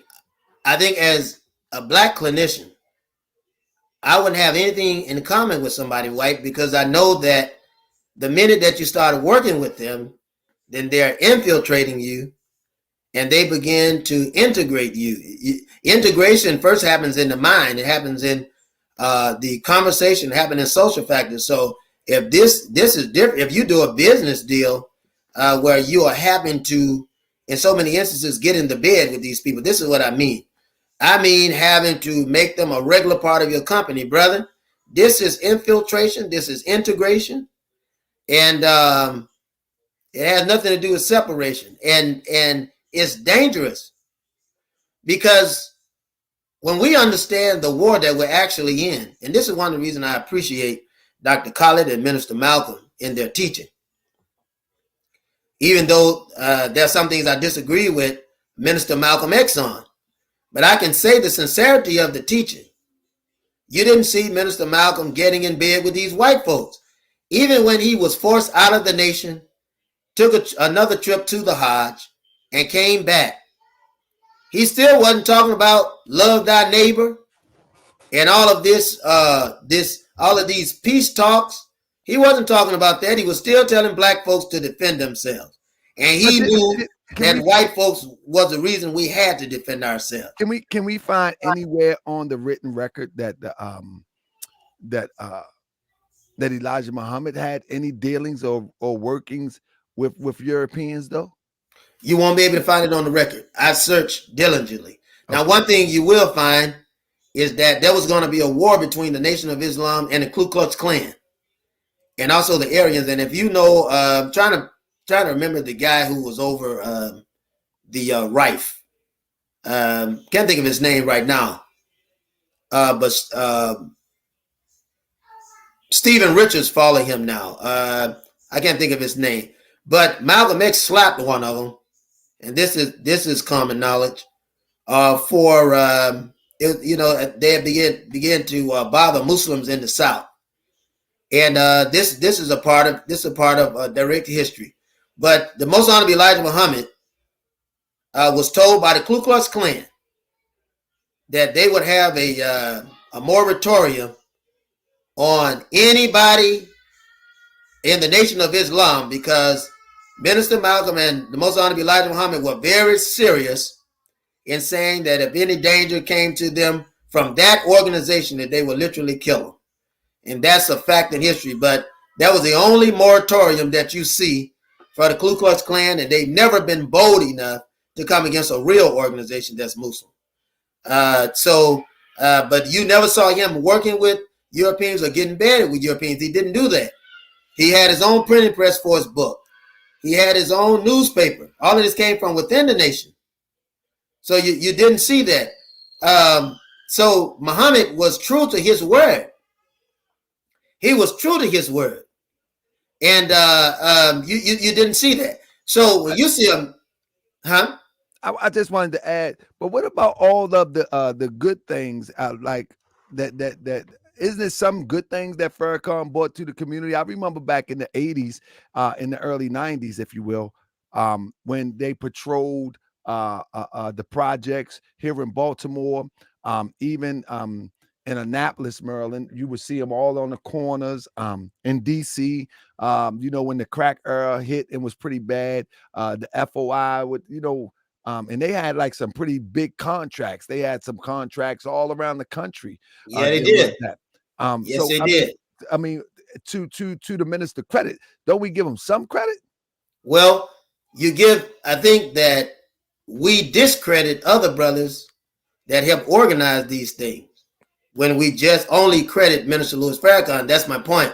He is not beyond reproach. He didn't do these things on his own. You had Conrad Tiller in New York. They call him the hip-hop minister. The hip-hop minister of Islam. He organized that, but he was under the teaching of Khalid Muhammad, who started all of these marches. When you see Khalid Muhammad lead the nation, you hardly see Farrakhan come out to march. Every now and then he did. He doesn't start marching directly until his son, Mustafa,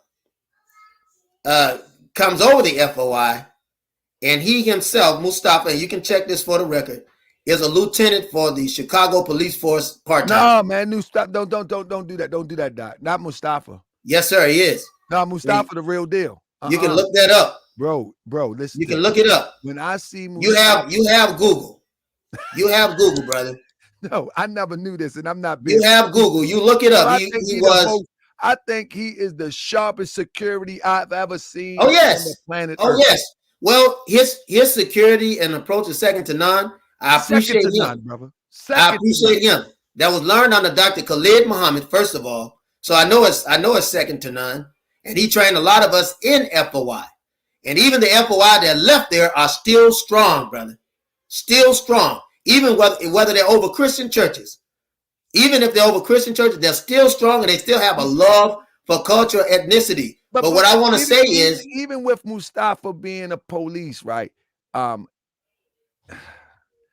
we need some people in the police department, maybe? Well, see, then you're talking about integration again. I'm just trying. I'm saying, brother. You know what I mean? Because maybe he can be inside telling the racist European, like, "No, we ain't gonna let you do this up on the South Side." You know what I mean? I don't know. Well, I mean, you're talking integration. You're talking integration. So you saying that the Honorable Elijah Muhammad did not tolerate integration? Is that what is that your main argument? That's my main argument, and it's the truth. The Most Honorable Elijah Muhammad did not go for. You be in the world, but not of the world. Though Mustafa would be in the police department, don't mean he got to be of the spirit of the devilish tactics that they use. Come out from among them, oh my people, brother. Come out from among them, oh my people. On this one, is you? You can't. You'll never learn. You'll never learn separation if you don't go through the pain of separation. There is no straddle defense on separation. If you look, Minister Farrakhan is not. He hasn't experienced any separation. But what I'm saying is, maybe the next generation may take it to the level of complete separation. But maybe this, because everybody got to play a part. You know what I'm saying? Possibly. I mean, you just say, come on, Doc, give me a little. Give me a little bit of leniency, man. I mean, all I'm saying is, I think the nation did some wonderful. Like when I see, okay, listen to this. So everybody would think that I have something against the nation because I critique Moors, I critique nation, I critique a lot of different groups amongst us. And normally the critique comes from somebody always bothering me. You know what I'm saying? They be thinking I be bothering people, but this old weirdo that's not even a part of the NOI bothered me one time. A guy named Erica, Erica Militia, whatever her name is, whatever it is. Anyway, you know what I mean, just bothered me for no reason at all, right? And so, we have this debate, but I didn't understand the politics of what deeply goes on. Anyway, with you on the show, people would think that, I'm gonna bring you on here to browbeat the NOI, but that's not what I'm doing. And so what I'm trying to get from you is, do we have anything that we can see in the minister that he's done for our community that we can hold up high? Oh yes, we see that he has straddled the fence. We see that he has been very manipulative, and see, we have to get to the place where we can learn from negative situations good knowledge. And Minister Farrakhan, proof of which could tell Muslims today, we got enough Muslims in every state if we work together. Both the most honorable Minister Silas Muhammad and the most honorable Minister Louis Farrakhan. And I say most honorable because I respect what they say. But I say again, I think he's been less than honorable. If we would band together, and in banding together, if we would tell Muslims to protect these communities and to use your Second Amendment right to arm yourself against these devils, white zealots that shooting us up, then I could say, here's a man that is true to what he said. Everything that he's ever done, behind that, I could even look beyond it. I could look past it. But I can't do that when you said justice or else, and you march people in D.C. not once but twice. A strong formation. You fought the most militant man in the movement for speaking something against a white organization that has enslaved our people. Brother, this is suspect. But a brother told me one time, a brother was on the show one time, and I asked him about justice or else, and he said the or else was a metaphor. And we always use metaphors.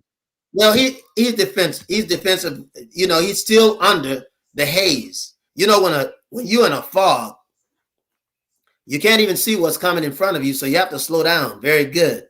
You could have a car with bright lights on in the front, but the red lights can only be so bright.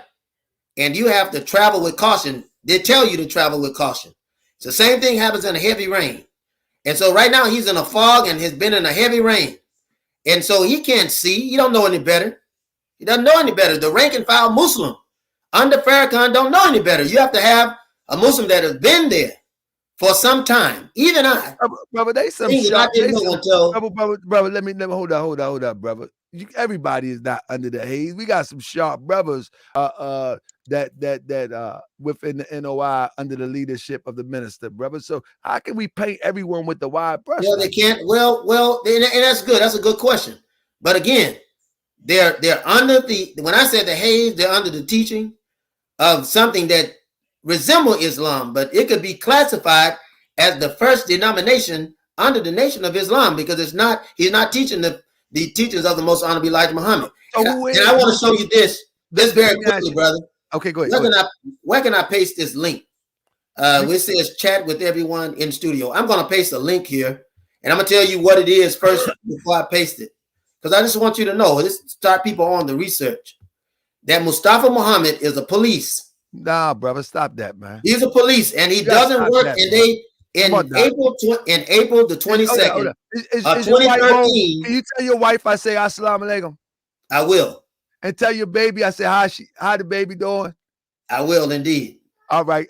But brother, don't do this to me. This gonna remind me. I'm gonna tell you what this remind me of. I am a super fan and a super supporter of Brother Mustafa. Now it won't change after this. I am too, brother. But it's just like when when Mike Tyson got knocked out and he was feeling for the mouthpiece. It hurt me really bad. It hurt me deeply. Brother, don't do this. Well, here's the thing, brother. And see, that's why I say that the truth shall set us free. The truth will set us free. Do you remember the fight when Tyson? Oh yes, Tyson. He was feeling for the mouthpiece. Yes, he was. I watched that, man. I was so hurt. I was too. I was too. Tell me you won't do this. Well, brother, here it is. It was in the U.S. News. This is April the 22nd, 2013. The report says that Louis Farrakhan's son was a police officer who didn't work. And I have the link for it in case you want it. I tried to post it in the what I can see as a private chat. I don't know if you see it. I tried to post it, but you can look it up. There you go, and you'll see that I'm telling the truth. So here's the thing: I don't mind the questions because you're a great journalist and you have hard-hitting questions. But I just want to let you know that we're dealing with demons. It says right here, Mustafa Farrakhan, son of Nation of Islam leader Louis Farrakhan, is an Illinois police officer who hasn't worked in 4 years, the Chicago Times said. Farrakhan, 52, is a part-time police officer in Chicago's suburbs of Harvey with a badge, unmarked and city-owned police car, and licensed to carry a weapon, but has not worked a shift in 4 years. Harvey Police Chief Denard Eves declined to answer questions regarding the employment of Farrakhan, who the Nation of Islam calls the supreme captain of its security detail and potential successor of his father, saying only in a statement, Officer Farrakhan assists police department with community relations in its quest to strengthen ties between the police and the community. Eve's statement did not address Farrakhan resident in Crete, Illinois, and not in Harvey, the newspaper noted. This week, the Illinois Police Standard Training Board opened an investigation into Farrakhan's employment status. Man. Who refused to ask the question, brother? Who refused to answer the questions toward it? I want you to quote his name so everybody could see it again, because that's an agent. He's a known agent in Chicago. He's attached to the Daily Machine. He's also attached to a man named Pete Rosenbaum. Now, I'm going to tell you who Pete Rosenbaum is. Pete Rosenbaum is the Jew that once Martin Luther King was killed in Chicago, Illinois, who flew Jesse Jackson from Memphis when all the planes were grounded. Jesse Jackson flew from Memphis, Tennessee to Chicago, Illinois. And when they threw up that ball, Jesse Jackson told him, Dr. King died in my arms. We know that Dr. King was not dead yet because Dr. King had been smothered on the hospital surgery table by the doctor that was supposed to be performing the surgery. So this is a fact. So I just want to show you the facts.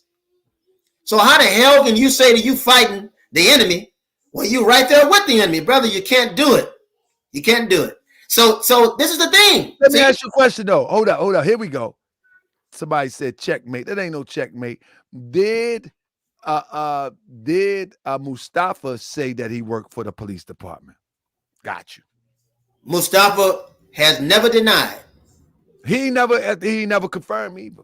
He's never denied it, but we read it. I don't know the story. I'm just asking. And we do know. Well, I've been to the last time I went to Chicago. My wife and I, Sister Joanna, went to Chicago was in 2017, I believe it was. I was there with Damon Muhammad out of Lexington, Kentucky, who at that time was meeting inside of a public building, which I got on him dearly about because I said, brother, you put these people's lives in danger. We should have property that we own and land that we own so that when the people come to the mosque, that they'll be safe. And this question came up because I'd already known it. I've been knowing this for years. But he would not make a statement against it. The police department won't make a statement against it. See, I show you these facts. Okay, but the thing that I'm saying is that Farrakhan has never been in any real danger. I'm saying it because he's working with the government. But okay, you talk about that. But my brother Ben X now, they got acres and acres of land that they building the community on. You follow Brother Ben X? Shout out to my brother Ben X. He's a good brother, good young brother. He's doing a lot of good work there. So the minister inspired him to do what he's doing by the way of the Honorable Elijah Muhammad. Well, he's an intelligent brother. That's all I'll say about that. Ben X is an intelligent brother. And one thing you know about intelligent brothers, they like you. Pretty soon they find the truth. I don't know what to say to you sometimes, bro. Bro, you got an answer for good. You got a good answer for everything. But with that being said, Nuri Muhammad, we hadn't discussed them, and I know we get that. All right, but we talk about my big brother, the minister. Because let me tell you something. I've always said that I admire the minister Now, that doesn't mean I agree with everything that he's done in his career, Right, nor would everybody agree with everything I've done. But I admire the minister, and from the fact that from where I sit, I see how Elijah Muhammad's son took the movement of the NOI into another direction. And then I watched how Farrakhan, with just a chosen few of his circle that had a love for the Honorable Elijah Muhammad, put the NOI on his back. Well, that hasn't been, you know, I've seen many people use people. My grandfather was a well-known man in the South. But is it was safe well known with Muslims. I've seen people NOI on use his back, name. though? I've seen people use his name. I've seen people use Dr. King's name. I've seen gangsters on the street whose family members have been shot up by police, and all of a sudden these gangsters that would kill black people become peaceful with white people. So, brother, under pressure, you don't know what a man will do. That was oppression. Nobody wanted Minister Louis Farrakhan. Farrakhan didn't get a great following until he got under Khalid Muhammad. But what I want you to get into the habit of saying is that the Nation of Islam was already in operation under Silas Muhammad, who was the next heir apparent. It was not Louis Farrakhan. And then again, Wallace Muhammad had a brother on the West Coast that was supposed to hold that. They lose Muhammad Ali after the death of Minister Malcolm. They're losing Ali fast. And John Ali is the reason Muhammad Ali is no longer there. He began to find out things, and he tells the Most Honorable Elijah Muhammad it wasn't him, because the Most Honorable Elijah Muhammad was sick. When Ali found this out and found out what was going on, he didn't know the course of action, but you'll see him come on the screen and say that there were many things that Minister Malcolm was right about, but I don't agree with his move in evolution. The CIA and FBI forced Minister Malcolm to make those evolutions toward his death. They literally forced him to do it, because from that time on, if you look in Detroit, he still says, I'm a believer in the teachings of the Most Honorable Elijah Muhammad. Even before his death, and this is 1964 December in Detroit. He says, and this is after all of that, 1964 December in Detroit. Then he says, and I want to ask you to forgive me for my dress, because I learned as a Muslim under the Most Honorable Elijah Muhammad. I learned as a Muslim to come before you respectable. And that's something that we always were strictly taught. And he said, so I want you to forgive my dress. He said, but my house had been firebombed. And he said, my clothes are smoked out, and I saved everything that I can, but I come before you in respect, and I come before you in peace, and I respect the meeting. So they had to kill him before he could come back. They had to kill him. Louis Farrakhan is very much a part of that, brother. There's no way around it. Bro, you can't say that, brother. What you doing? There's no way around it. Even, look, Farrakhan, after his death, never went to Minister Malcolm X's family, never went to Sister Betty Shabazz. Oh, I thought you said he was a part of Dr. Khaled demonstration. Was a part of, no, I'm saying that he was a part of Minister Malcolm's death. And in the thread of that, the devil is in the details. He never, even after the death, he never come. This is one of the main complaints of Muslims that love Sister Betty. So hard on NOI right now. Brother, because they're not NOI, they turn into rose pickers. What? Yeah, they're holding hand and skipping through the daisies. Not NOI, brother. I don't know what they are. I don't know what these guys are. Look at, call them rose pickers. Yes, sir. I know. Where you from, brother? Down the south. Yes, sir. That's some good news saying. I'm going to start using these things. You're a rose picker. Not a nose picker, but a rose picker. What is a rose picker, brother? Well, brother, it's a brother that has gotten soft. He's picking, the other brothers are out wrestling and boxing, and he's out there picking daisies and roses. He's in the flower bed when the other guys are in the field. And this is field work. Oh my goodness, man! This is field work, brother. You're a piece of work, brother. I thought I was a piece of work. You my brother. I love you. See, let me tell you something like this. You could be up here talking about the Moorish Science Temple of America, right? And the Prophet Noble Drew Ali. And I would enjoy the conversation just as well. and I would defend it tooth and nail. And so if anybody wish to come and have a conversation with the doctor, member of the Nation of Islam or otherwise, Certainly. followers of that school of thought, the school of thought of the Minister Louis Farrakhan, you're welcome to email me at taharkabay@gmail.com. Somebody put my email in there. You're welcome to email me at gmail.com, to taharkabay@gmail.com, due to the fact that there is nobody that can come on this show that will not answer what they say on this show. I respect that. So I believe that the doctor will face off with anybody who would like to have this conversation. The only thing that I ask is that you never heard you didn't hear the doctor curse using the devil's tongue. You haven't heard the doctor sling malicious mud. You haven't heard that. You heard the doctor give his experience and his interpretation of what he see, and he says, go look it up. Go look it up. Go look it up. So he giving his research that you can also look up yourself. So at the end of the day, if someone disagrees and wish to have a conversation, just come respectfully. You know, I think these conversations are good. Personally, I think they're really good. I think they're good because many people duck and hide from these conversations. Many people would like to threaten people who speak out against something that they find to be disingenuous. But I say, if it's not disingenuous, then come forth and lay it out so people can accept it. And you probably would build more followers or supporters or even members once you knock a person like the doc off of the soapbox. But if you can't knock them off the soapbox, then you already know you're gonna lose some members now. So be careful now, because I don't know all these stories. And let me say this, Doc, real quick. And I say the same thing with anything that I present.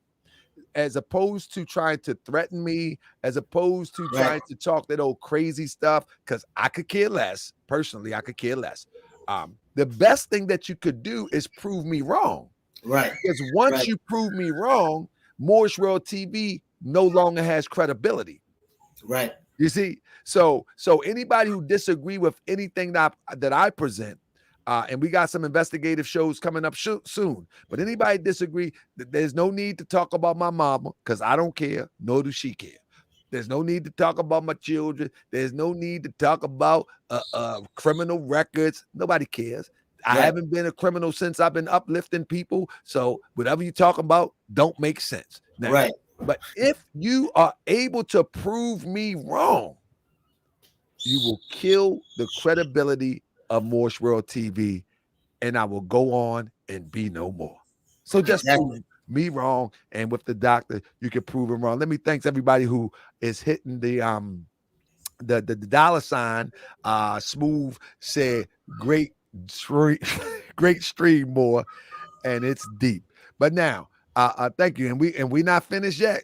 We not finished yet, because the doctor said that if he do not get this out, then his wife gonna have to hear it. She got to hear him talk. She have to hear him tell history over and over and over. Hear his frustration that we are asleep and we won't wake up. His wife got to hear it. So I got to do his wife a favor and just let him get it all out. And then I'm gonna come on his channel and I'm gonna get it all out. So, brother, don't forget to put your channel link in here so people can subscribe to you also. Oh yes, that's one thing we keep forgetting. But with that being said, brother, I've always heard the conversation about Scientology and the NOI. Do you feel look, first work means now I see battery in the back. So do you feel that Scientology is against the teachings? Are you familiar with Scientology first? Oh yes. Auditing. We call it auditing, but yes. But do you feel that minus the minister? Just block the minister out for 1 second. Do you feel that the teachings of Scientology, auditing, and et cetera, is consistent with something that we need as a people first? No, sir, I don't. And I'll tell you why. And maybe you should tell about your credentials too, who you are. Yes. I am a psychiatric clinician. Also covered clinical pastoral education, and that's attached to mental health as it relates to chaplaincy. I was in the Navy under the Bureau of Medicine and Surgery. You can find all of this on the web. My NPI, National Provider Identification Number, and a license. I researched under Dr. Khalid Muhammad as a 12-year-old. I was taught to research with him and Steve Coakley. And Steve Coakley at the time worked under Mayor Harold Washington. So he was already doing some work and had a following, was a strong political analyst at the time too, which he did. His whole life was research. So I was very fortunate to work along with him. So anything that I say have come with heavy research, and with me debating Coakley, myself, and even questioning Dr. Khalid. And Dr. Khalid, the only difference is that he didn't get mad at you questioning him because he loved it, and he loved to show you everything that you asked. So, but he had me organized to do the formula and algorithm for assassination for two reasons. Because all of the investigation around it that would bring so much information. And the first case I worked upon was Dr. King with Steve Coakley, Dr. King's assassination, with the praise of Mr. Coretta Scott King and the Center for Social Change and Nonviolence in Atlanta, where Dick Gregory was there and others were there. And Steve Coakley did it through tapes, and also found where one of the agents, can't think of his name right now, it's going to come to me, that was with Jesse Jackson. Dr. King was supposed to eat at this man's house. And one of the agents came out and said, unbeknownst to him, had already admitted, he said, I had to move out of the way for them to have a clear shot at Dr. King. His name is Reverend Billy Cowles. So this investigation and how to study tapes and how to study movements and how to study body control and things of that nature, I learned those things prior. And then when I went to the military, working in mental health, and when I went to Kuwait City in the war and had to do surge side, what they call table side surgery in the military, Navy Bureau of Medicine and Surgery, I got a chance to learn even more things about the body.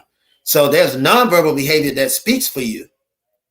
Even when you're speaking verbally, you have a nonverbal behavior that speaks to you and speaks for you. So I judge everything, and I challenge people to judge me and ask the questions. And I told our brother Tahak, I said, please ask the difficult question and ask them before the people, because I want them to know. I want them to know. Now, if I'm wrong, show me where I'm wrong. And I'll apologize on any station that I've been on. I'll even go back and I apologize. But I'm producing facts and telling you to go and search and find it so you will know. It's not my heart and feelings. You think I don't love Minister Louis Farrakhan? Very much. Very much. But at the same time, my love for an individual can't blind me when I see that you're a fraud, a fake, and a phony, and you're getting our people killed. Proof of which, when Muslims get angry with each other, they'll fight and almost kill one another. But it ain't no stop when the white man is killing us, and you can't even grab Muslims in the community, tell them to defend us when the white man is shooting us down in the stores, going into churches and killing us, killing us, and even in some temples, that they'll keep that quiet when the white man is rushing on some temples, when you get some Muslims that'll stand up against these devils. And you can't, justice or else. Where's the or else? I don't even know what a justice is. But where's the or else? We ain't got justice and we ain't got or else either. Matter of fact, we got justice and nothing else. We ain't got justice and ain't got nothing else. So if I'm wrong, please prove me wrong. I want you to. So to the original question, do you think that, why don't you think Scientology could be instrumental in helping our people? Well, it comes from the white man. It comes from L. Ron Hubbard. And he was a very spooky person, had very spooky teachings. And none of it was based on atomic physics. And I'm a person of science. I mean, and you talk about atoms, spirituality is about atoms. You got ATOM and you got ADAM. This is something that you can visualize. The smallest and basic building block of any material is an atom. And the first man would have to be called Adam, which means first. So I can understand that. But when you go to jumping and jiving and into carbon data and the instrument of people and trying to study it, and in so many instances, what you're doing is you're investigating them. You're investigating. They call it auditing, but that's nothing more than an investigation. But it's for simple mind control, brother. That's all it is. Dianetics is a way of reaching and controlling the mind. And if you don't believe that, you research it. Now, it comes from the white man, so it can't be good if he's handed and sold it over to us. I've never seen a white farmer, and I'm from the South. And I culminate in D.C. and New York, but I'm from the South, deep in the deep South. I've never seen a white man sell a black man land that he hasn't destroyed first. The land have to be almost, a matter of fact, completely implantable and almost completely destroyed before he'll sell it. And once he sell it to the black man give life back to that land. He always wants it back. So the only difference in what Farrakhan has is that L. Ron Hubbard didn't live long enough to get it back or to sue him for the rights back. That's the only difference. But it comes from the white man, so it can't be good. So someone says, so he got his credentials from the white man and was in the white man's military, yet has the audacity to criticize. That's correct. I agree. I was a fool and I was a dummy. Yes, sir. You said that down. Say what was right. And I say it all the time. What you said? I was dumb. I was a fool. I was ignorant when I did that. And you're right.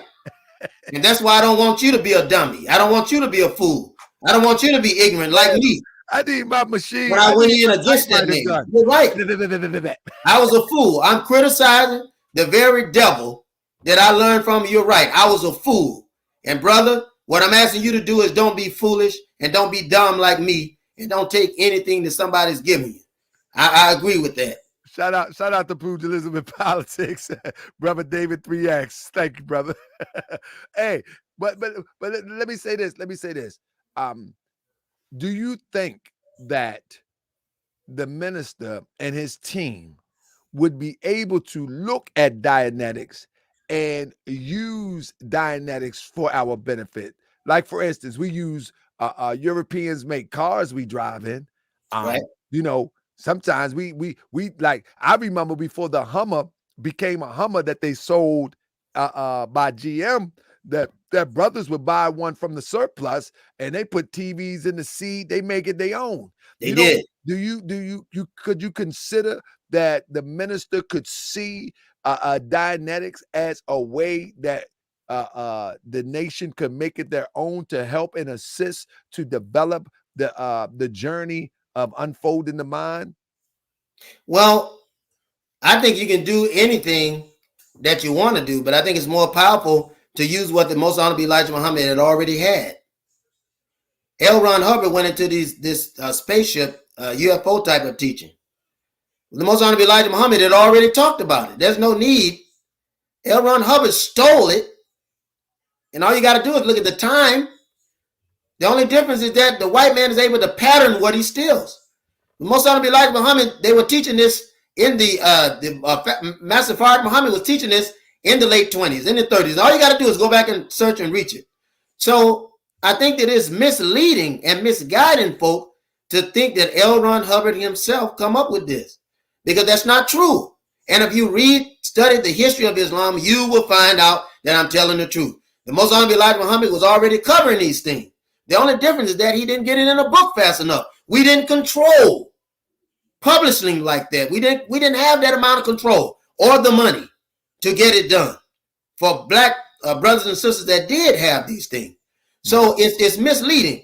Why, if black people are so great and we've created everything in the world, we have literally created, we had a black woman, Vivian Johnson, that created the equation to get a man from Earth into space and to bring him back down perfectly. Perfectly. This is a black woman and Hidden Figures. Black people are great. Why should you have to go to the white man? Every evolution this man has ever made has the white man attached to it. Look, you got Muslims under the time of the Most Honorable Elijah Muhammad that were dark. Even Malcolm was so militant and truthful in his life as a black man, so thankful until he hated the white blood that was in him. Now you got buttermilk colored Muslims, brother, on every post, and you got brown brothers, what they call them brown brothers, the Mexicans. They got them in the nation now, and they're holding it. But yes, Texas, you have Abraham X in Texas. He is a Mexican that is holding a post that was transferred to Chicago, Illinois. So now they can even come in and hold a post along with other buttermilk colored brothers that have white mothers. This is another sign of integration. You hardly have any black brothers over posts. You have to observe that. It's not that way in the Lost Foundation of Islam. It wasn't that way under the Most Honorable Elijah Muhammad. He was very careful to put black brothers and sisters there. And just observe to see if I'm telling the truth. I remember a few months ago, maybe probably about 6 months ago, there was an argument going on about the minister or even Elijah Muhammad saying that the kinky nappy hair was a curse. And then we see the leaders of the NOI today that they got the smooth, relaxed, textured hair. What do you have to say about that argument that people was putting up that Elijah Muhammad said that the nappy hair was a curse? Yes, I had to move because I had to get plugged up. Still in the office. I did hear about that. There's something that has troubled me over the years, and I have to be honest about it. It's troubled me over the years, so I have to be very, very honest about that. I myself, I have very straight hair. I shave it because I'm ashamed of it. What? Myself, and my wife will tell you that she would rather that I grow it out. It's not as full as it used to be, but it's still very prevalent. But it's straight, and I don't like that. Right. And I said that to say this, and she often gets on me about it, and I have to be truthful, and I just thank God for the sister because she really feels the void in me. She really does feel the void in me, and she know I say that before anybody, I always do. But she's worked with me on being thankful for who I am, but for Farrakhan to say what he said and misuse it in the way of the Most Honorable Elijah Muhammad meant it, because I heard what he said, and I read what the Most Honorable Elijah Muhammad says. And what he was describing was the degree of our origin and how it was spliced, so to speak, and how we were under our own civilization, and how these things were transformed based on the new terrain that we were pushed out in, which that's a matter of science too. You know, the hair, the skin, and all of that. That's a matter of science. But I had to know, and Dr. Collett worked with me on that. I had to know that he didn't mean that brothers with coarse hair are any less superior than brothers with straight hair. And Dr. Collins assured me that's not what he meant, and he explained it and showed me. But the only difference is that you begin to get certain excerpts. And the enemy does that. And this is the way Dr. Collins explained it to me. The enemy. I want to get to a few questions real quick. I don't mean to cut your wisdom, but Brother David 3X says your degree in military training came from the same white man. You love the minister, but you call him a fraud. Of course. The minister it says the beast tried to run up and down Mars in Dallas number 48 with guns, but ran off with tails tucked. Okay, and I'm thankful. First of all, I'm thankful for you being strong enough to say that, because it shows me that you have a true heart and that you're devoted to the teaching of the Most Honorable Elijah Muhammad, and that you're devoted to Minister Farrakhan. And I wouldn't expect any less than for you to stand up for him. But I'm still, I was a fool. I was a fool, brother. I was a fool. And he said appear to still be a fool. You cite your credentials right now. Oh yes. I am. I do hold those. One too for Brother David X. He says perhaps you don't understand his methods, but you don't have his assignment. You should help him instead of tear the most solid man we have today. Instead of tear down the most solid man we have today. Well, I don't. Yeah, of course. And I'm helping him. I'm helping him by putting out truth and to explain these talks and missteps. And I want you to don't be a fool like me. I want you to put on your big boy pants and stop pissing on yourself. And I want you to have a real conversation with me instead of defending Louis Farrakhan. He doesn't need you to defend him, brother. He don't need that. I was a fool. Yes, I was. And I admit that, and I'll continue to admit it. But joining that man's army and spending the rest of my life there, I even end up with leukemia, fighting that man's war and going there and getting his education. You're right. That's a fool. It's a dummy. It's an idiot. And I want to make sure that you're not that idiot, but I want you to be a grown man and have a conversation with me. Don't piss on yourself. I want you to have a conversation with me and tell me something that makes sense, because you can't provoke me, because I already know I was an idiot when I did that. So you can never use that stick on me. You have to use another stick. You can't use that stick on me. But I want you to, let's talk about some real facts. He says Master Farrakhan Muhammad had a white mother. Yes, sir. He did, and he admitted that. Let me do this. He admitted that. Yes, you're right. Brother David 3X, would you be able to come on here and have a civilized conversation with the doctor? You know, maybe sometime in the future. Yeah, tell him he can come on today. I mean, as long as we respect each other and not use the devil. I love the brother. Look, the brother, I respect the brother's questions, and I love it like that. When I say the devil's language, I'm talking about the lower self. I'm talking about those filthy words, man. I'm not a fan of those filthy words. And if we could have an intelligent conversation with each other, I think it'll be a beautiful, beautiful thing. That two intelligent brothers can come together and they can meet on Center Street, and even if they don't agree, walk away, and everybody walk away with some. You'll be friends. I would love to see somebody defend some of the comments that you made. And what I mean, and I don't mean like, it seems like every time we have a conversation, it's like people think that we're going to war, that we want blood, that we want. Right. You know what I mean, well, we'll talk that. That's not. We'll that's talk not what that, brother. About. It's about getting to the truth. You know, that's the teaching. We'll talk that. We'll talk. You being challenged, your information being challenged, right? And you challenge his information, right? Intellectuals, not like fools and idiots. Right. I think that would be a good thing. It would be. But then let me ask you. I've heard times that Muammar Gaddafi had offered to give, or even gave, the minister $1 million that he couldn't. Gave him more than that. Yeah, he gave more than that. But then I hear Dr. Khalid organized that deal, and Dr. Khalid could have gotten paid himself, but he never took a dime. Now, but now we know what happened to Gaddafi. Yes, we do. And I've heard people speculate that there was a connection with.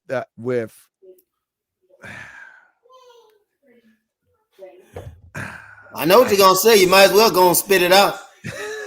Might as well go and spit it out, because this is important.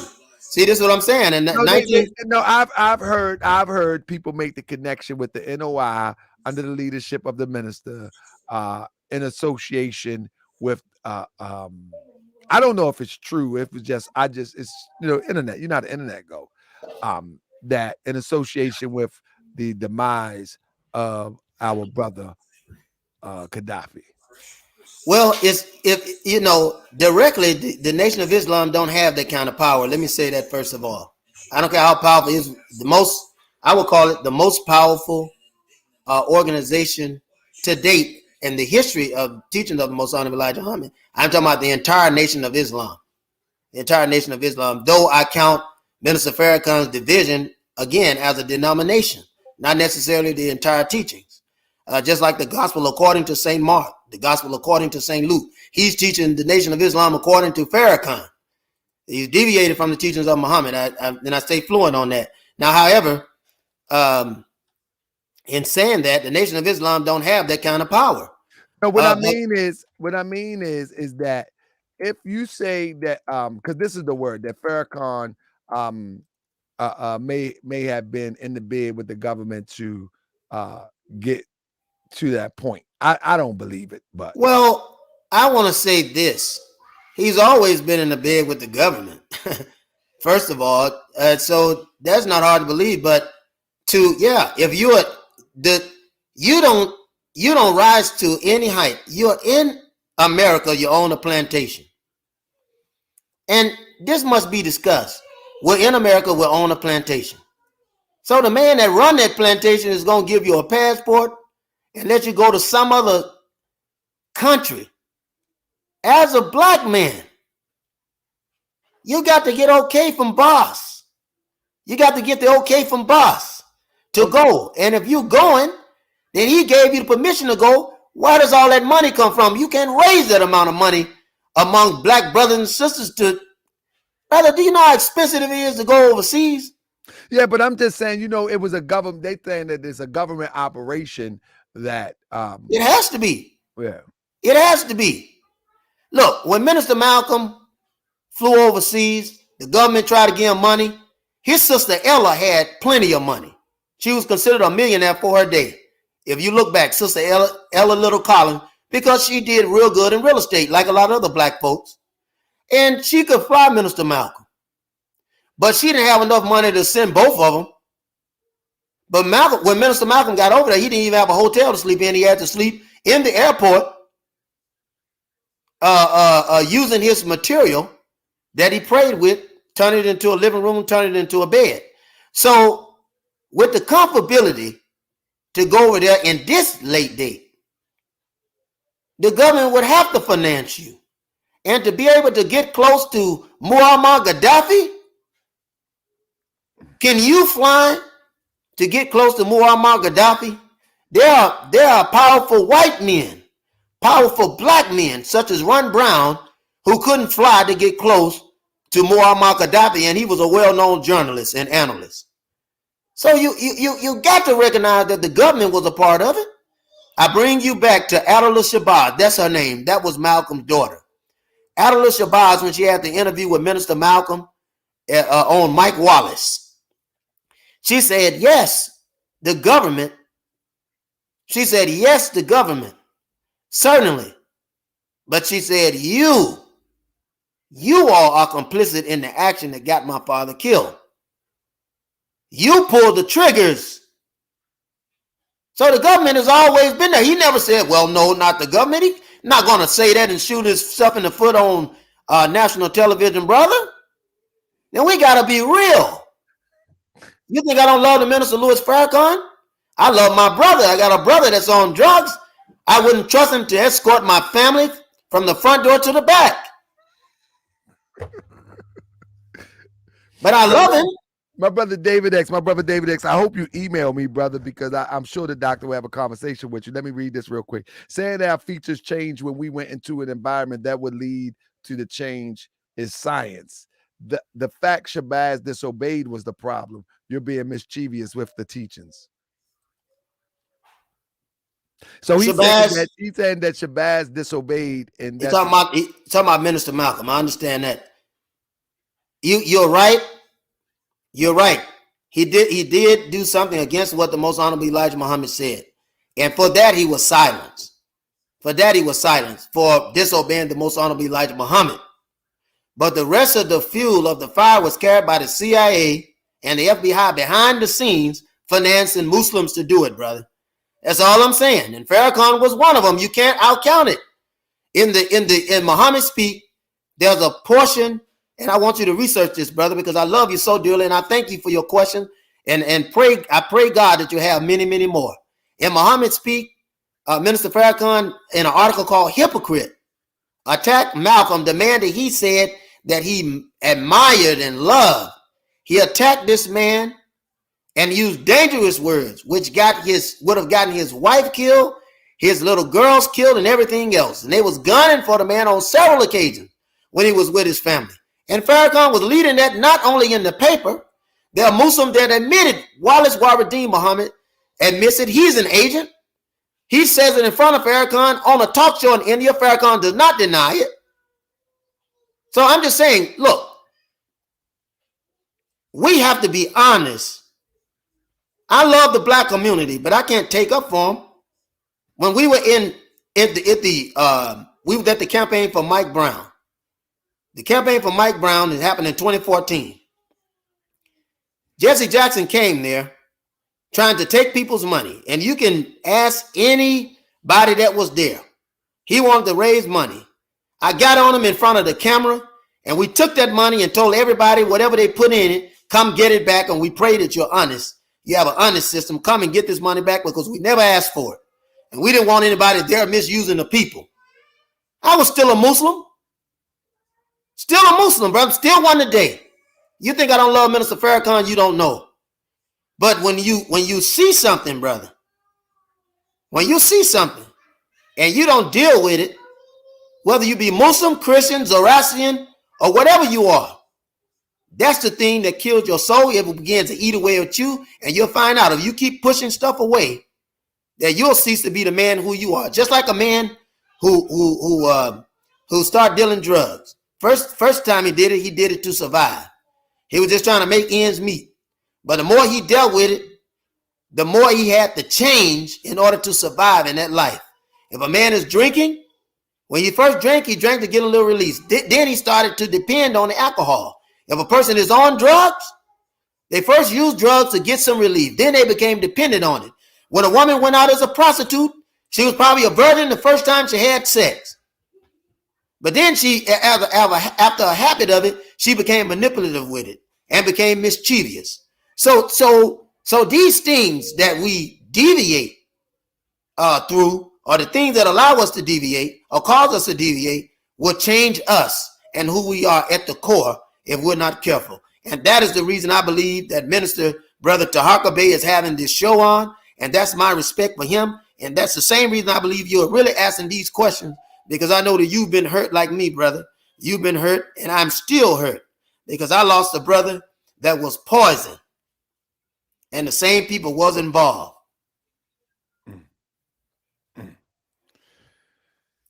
This was a heavy one, brother. We got to come back to a part 2. It's 12:09 on the East Coast. We got to come back to a part 2. Bleak Gilliam, please email me, brother. Trying to get you and Sean on a show. Them two brothers, man, they knock these frauds down off this social media platform all the time.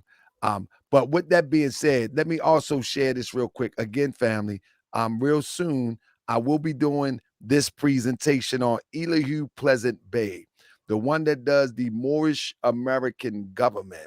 Oh, yes. Where he brought prostitutes and drugs into the prison system. The sisters was dressing up as Moorish American Muslims, and they were actually selling their body under his leadership. He went to prison for it. He got out.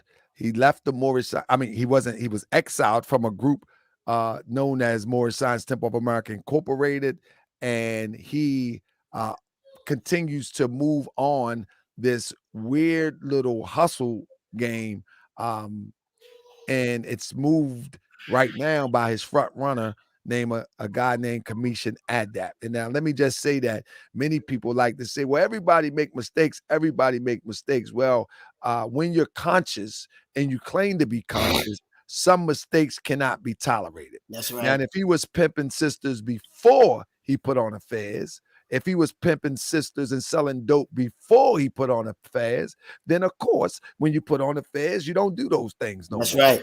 That's Before right. I put on my affairs, I was doing some crazy things too. But once I Yes. put on affairs and I begin to propagate the teachers of Prophet Noble Drew Ali and the principles here on Moorish World TV without even mentioning the prophet name, I no longer did those things, you know. And so when someone try to come back and say, well, Ta'aka Bey, you used to do this, or Ta'aka Bey, I heard you did this, or Ta'aka Bey, you did that. This is the reason why I chose the teachers of the Prophet Noble Drew Ali, so I won't continue to do these things. That's Now, right. with that being said, this brother had affairs on taking cocaine and other illegal substances into the prison system, and he used our sisters that was dressed as Moorish Americans and brought them into the prison system. And because of that, we still have him running around today.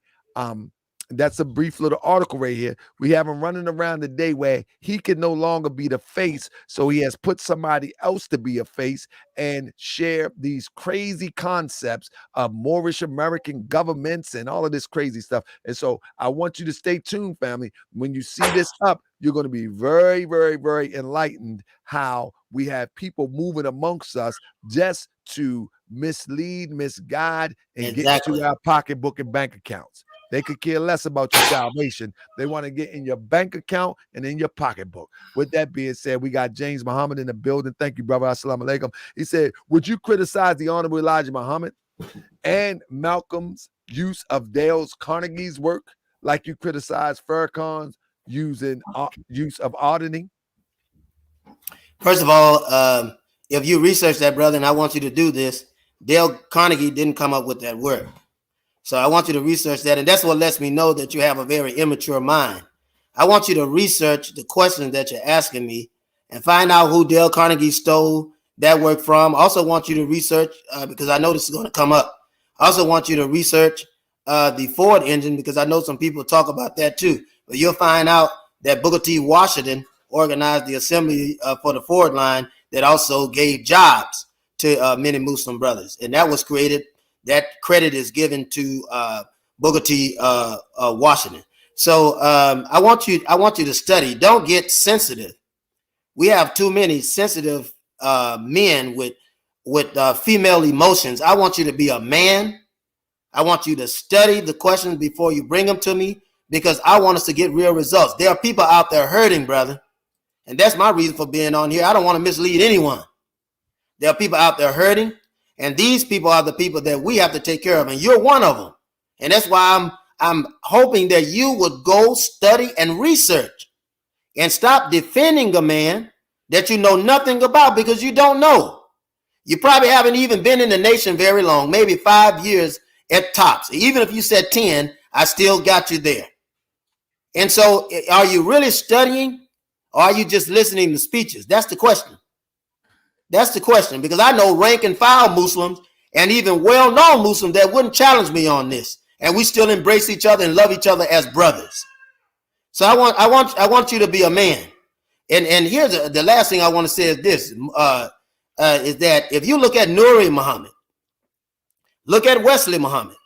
Now Nuri is in a town that's 60% white, 29%, 3% other. In Indianapolis, one of the poorest areas to date, and got really poor when Mike Pence businesses were forced out of there and sent over into Mexico. Yet you have one of the highest money pooling areas among poor people. Among poor people. And there are things set aside. You have advanced in ways that even middle class people have not advanced. And I'm not only saying this, there are black analysts saying this about Westley and Nuri. But if you look how the white man chooses the black people he's going to put in front of you. Brother Minister Tahaka Bey, you wouldn't have this show if you hadn't pressed hard against conscious people. You got this show. Do you know the only reason people know me is because I was under Dr. Khalid Muhammad and I fought hard and organized African American Defense League, was an advisor for the new Black Panther Party under Dr. Muhammad and with Miss Coretta King and Steve Coakley, because we organized, then they got a chance to see us in our militancy. And we physically fought white aggressors under Dr. Khalid. It's the only way, but without him and without Miss Coretta King, nobody would know me. But the white man, the black folks know us because we stood out. You're doing something that has made black people know you. The white man is not going to put me there. Proof of which, every demonstration organized from June 6 all the way to present, George Floyd and Breonna Taylor, I had everything to do with receiving all calls and doing everything I could do behind the scenes. Everything. Well, hold up, but brother. the white man, when he talks about me, he talks about a person that sent Makai X to kill somebody in Texas, kill 12 police officers. Gavin Long, I supposed to have sent him to Louisiana to kill those police. Everything is negative. Then Malik Zulu Shabazz, they use him, another agent, to try to rip me down. Well, if you got all this proof on how I slaughtered people and killed white folks and all that, why am I not in prison? You put me in federal holding several times. You had nothing on me. Nothing at all, just to make my life miserable. You've taken my money, took everything I had 3 times, cut my brake line with my family in the car, where I could have rolled over a mountain had not Allah given my wife a vision. And her vision came to be true. It's the reason that we're here today. There have been several other assassination attempts on my life during the campaign. The white man is not going to put anybody there that is going to really dig into his behind. He's going to take individuals that he has planted in these places and give them the economic security and the social relevance through journalism so that they can be in those places. But if and this is true. Steve Coakley, one of the best analysts that they had, Dr. Khalid Muhammad, one of the best black nationalist leaders outside of Minister Malcolm, was one of the strongest, fearless men that I'd ever seen in my life, and one of the most true individuals to black nationalism. And this is the truth. But every time the white man covered him, he covered something negative. And you see Dr. Khalid getting shot by a man that didn't do a day in jail, that they let go out of court, but yet they called him a troublemaker. They called him a mischief maker. And this brother that is standing up for black folks could never get an honest paper to say anything good. And those that are listening, if you search, you'll know that this is the truth. But anytime somebody talks about these frauds, fakes, and phonies that's in front of us, that are standing out, marching, and not doing anything, you won't even tell your brothers and sisters to pick up a gun, then we say that we're just jealous of these people or we criticize them too much. Well, all I'm saying is that if a man sees a man gunning you down, and you know a man's going to come take your life and you got a chance to give him a gun, and you don't give him a gun, what does that say? What does it say? If your son is working for a police department, and this is one of the enemies that we fight, what does that say? It's a reason and cause for suspect. Let me say it again. He says, James Muhammad says, thanks for the insult, but did Malcolm suggest Dale Carnegie's work to the FOI class? He never did. And that is a ignorant statement. The statement can't be bagged up by any legitimate papers. It never happened. It never happened. And I want you to look. Now, there's some things that was stolen from the Most Honorable Elijah Muhammad that was not only used by the Carnegie organization, but also in Carnegie Hall. And I want you to search this to see if I'm being real about it. The same way that any white man has ever stole anything from black people that have created it.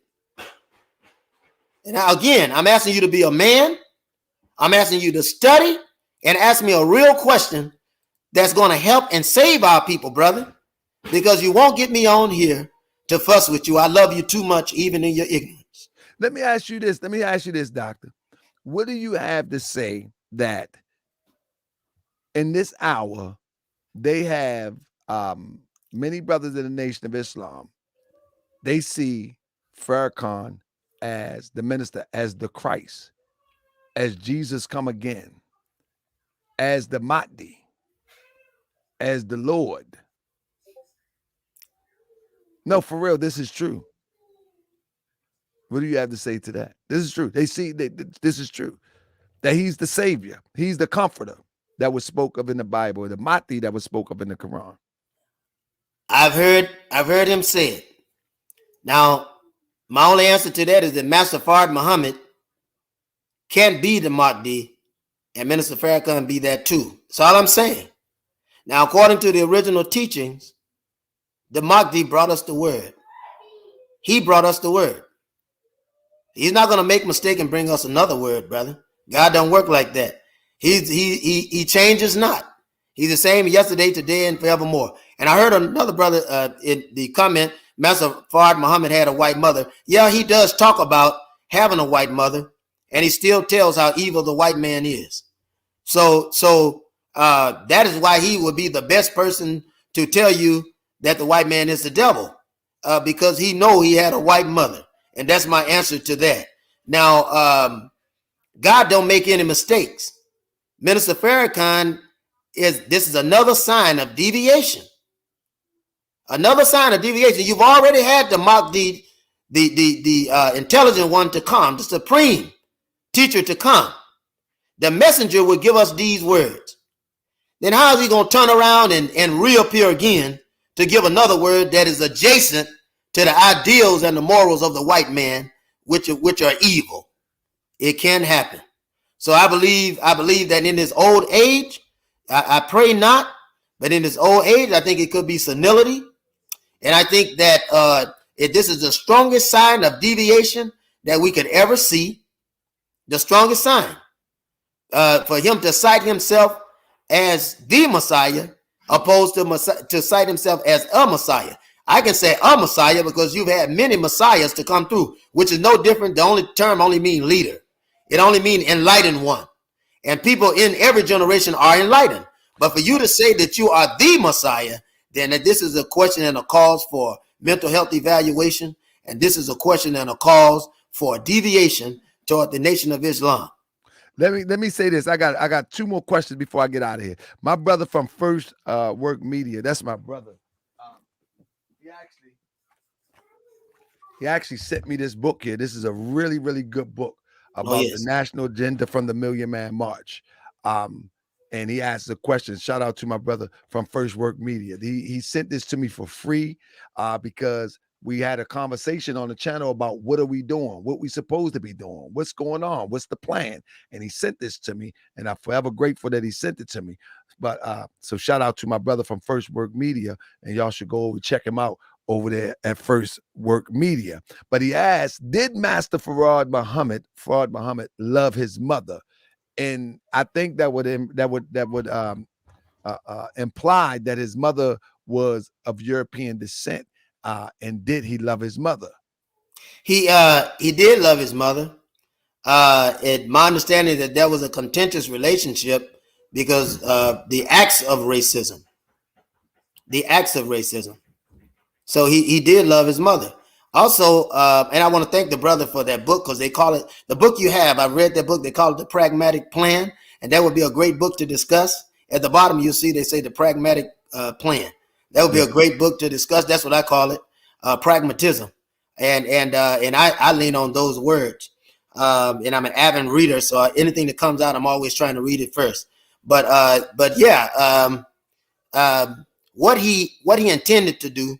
And let me say this. I think he did. Let me say this to my brother Anthony. I don't want anybody to misquote me. He said, no, both of y'all mistaken. He did not say he was the Mahdi. I never said that Farrakhan said he was the Mahdi.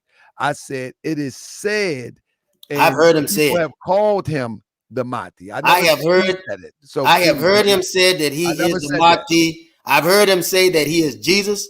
The last trip that my wife and I went on, it was 2017. We were coming out of Lexington, Kentucky. I was attending with Damon Muhammad. So I've heard it. I heard it said. I've heard it said after that. I've heard him say it on television in front of the cameras to Muslims. So I've heard him say that. And anyone that say he hasn't said, they're lying. They're lying. See, this is what I'm saying. We got to be mature and study this, because Minister Farrakhan have done some good things, but the platform that he's on now is a reckless course. It's a reckless course, and it's a very wayward course. And it's not a course that we can follow, because these white people are killing us, brothers. They ain't going to stop killing us because you love Minister Farrakhan. They're walking in the stores, killing us, walking in the churches, killing us in the libraries, killing us in the schools, walking in our home. Breonna Taylor was killed in our home. And just you loving Farrakhan and defending them is not going to save your life. I'm telling you, get your God, understand who he is, and get your gun. And only a fraud will tell you to pray when your enemy is walking up on you and shooting you. That's what I'm saying. Nuri Muhammad is not going to say that. They spend all this time going back and talking about Malcolm X. You didn't know anything about Minister Malcolm. You never discussing with his wife. You disrespect his children. You keep his name out your filthy mouth. Same thing with Wesley Muhammad. You're ignorant and a boy baby handling chemical science, handling biology. And you're not studying it. You're using it to your advantage. I don't know what you just said. What you just say? He's studying what? He's studying chemical and biological science and using it to the disadvantage of black people. Look, we know that marijuana has the ability to change genomes. I understand that. That's true. And I think you can take people that don't have a master's degree to understand that. We know that there's a hard push in reality in America. Move the marijuana aside. Yeah, that's one way that you can soften muscles and feminize a male. That's true. But beyond that, America is teaching a culture of homosexuality. You can't get one of these demons to come out and say it. Yeah. See, brother, this is what I'm saying. But the white man. Yeah, you do got a point. You do got a point, though. Hold up, brother. You do have a strong point right there. To say that marijuana is the precursor to homosexuality and paint it with a wide brush, that is very significant in the homosexual trend now, without looking at the concepts within the American society on TV, on billboards, everywhere you look, it's being taught that it's a norm. So, brother, you put a strong argument right there. I never even considered that, brother. But I mean, I have this conversation all the time that it's being taught that it's it's the norm of American society and European culture now. However, fascism. I needed fascism, homosexuality, racism is the norm. This is the same thing that killed Germany, and the Jews are the one that's pushing it, brother. They have control of the media. They have control of the LGBT, X, Y, and Q now. They have control of this stuff. And these are the ones that own the media are the Jews. They own the banks. They own all of it. And they are controlling this stuff. And that's the point I want to make. Last thing I want to say is this, is that white power is killing black people. Even up to the area of the president, Donald Trump, is the clearest form that we've ever seen of this. And if you study it, I'm sure you'll know that this is the truth. Wesley Muhammad stated in a paper in 2020, and you can pull this up as well. I can't recall what the paper was, but it happened in 2020. I believe the paper was the Indian Star, the Indy Star. But Wesley Muhammad made a quote there. He said that Donald Trump was not a threat to black civility. He was not a threat to black people. And I think if you research this, you'll find out that this is the truth. Nobody is challenging him on it. And again, I think it happened in Indianapolis Star. In the Indianapolis Star, I believe that was the paper. If it wasn't, believe it was if it wasn't the Indy. No, that was Nuri Muhammad. Nuri Muhammad was the Indy Star. But Wesley Muhammad makes this quote in a particular paper. He makes this quote. He says that Donald Trump, and this happened in 2020, and it's going to come to me. He said that Donald Trump was not a threat to black people. That people in the mind of Trump are not a threat to black people, and he pushed it on something else. Now, Donald Trump is one of the most racist men in the world. As a matter of fact, I remember exactly what paper it was now. This was a black paper that he said this in. And it was written by the sister, the writer. It was October the 26th, 2020.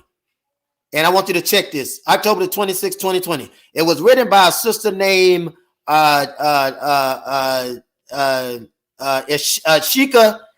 Harrison. Ishika Harrison. Ashika N. Harrison. And Wesley Muhammad said in that paper that was written in October 26, 2020, that Donald Trump was not a danger to black people. Now, here a black man is defending a white man. I've never seen so many Muslims defend white people. I had a brother to go off on me, a brother to literally go off on me, because I said that white people aren't welcome in the mosque. I'm looking forward. Isa Muhammad says Allah is going to whip you hypocrites for slandering, mixing truth with falsehood. Anthony Isa Muhammad, you're welcome to come up here and tell the truth, brother. If this is hypocrisy, you're welcome to come up, and we won't allow anyone to get cut off, and we can straighten out this hypocrisy, because I think ultimately our goal is to get to the truth at the end of the day. Exactly. And if I'm wrong, isn't that the goal? Tell me. Yeah, that's the goal. So why if I'm wrong, please say it. Why? Well, you know what really blows me away is that we will be quick to say we have a freedom of speech because the European has put that in the law books. I have a freedom of speech. I have a freedom of speech. But the moment that one of us say something that we disagree with, we want to silence each other. That's odd to me. That if the European do something to him, I have a freedom of speech. I have a freedom of speech. I have a freedom of speech. But the moment that people that look like you disagree with you, all of that is out the window. They want to silence you. Like, just show where the lie is. Can I say it one more time? Show where the lie is. You're welcome to come on and show where the lie is. The lie is. This is a platform that is million other platforms on YouTube. There's millions of them. You know, people turn on YouTube to hear all sorts of information. Some frivolous, some important, some that could save your life. But whatever the case may be, if you hear and you disagree, you're welcome to come here and show us the lie. In fact, you can do a presentation and we will sit back and watch you correct every lie.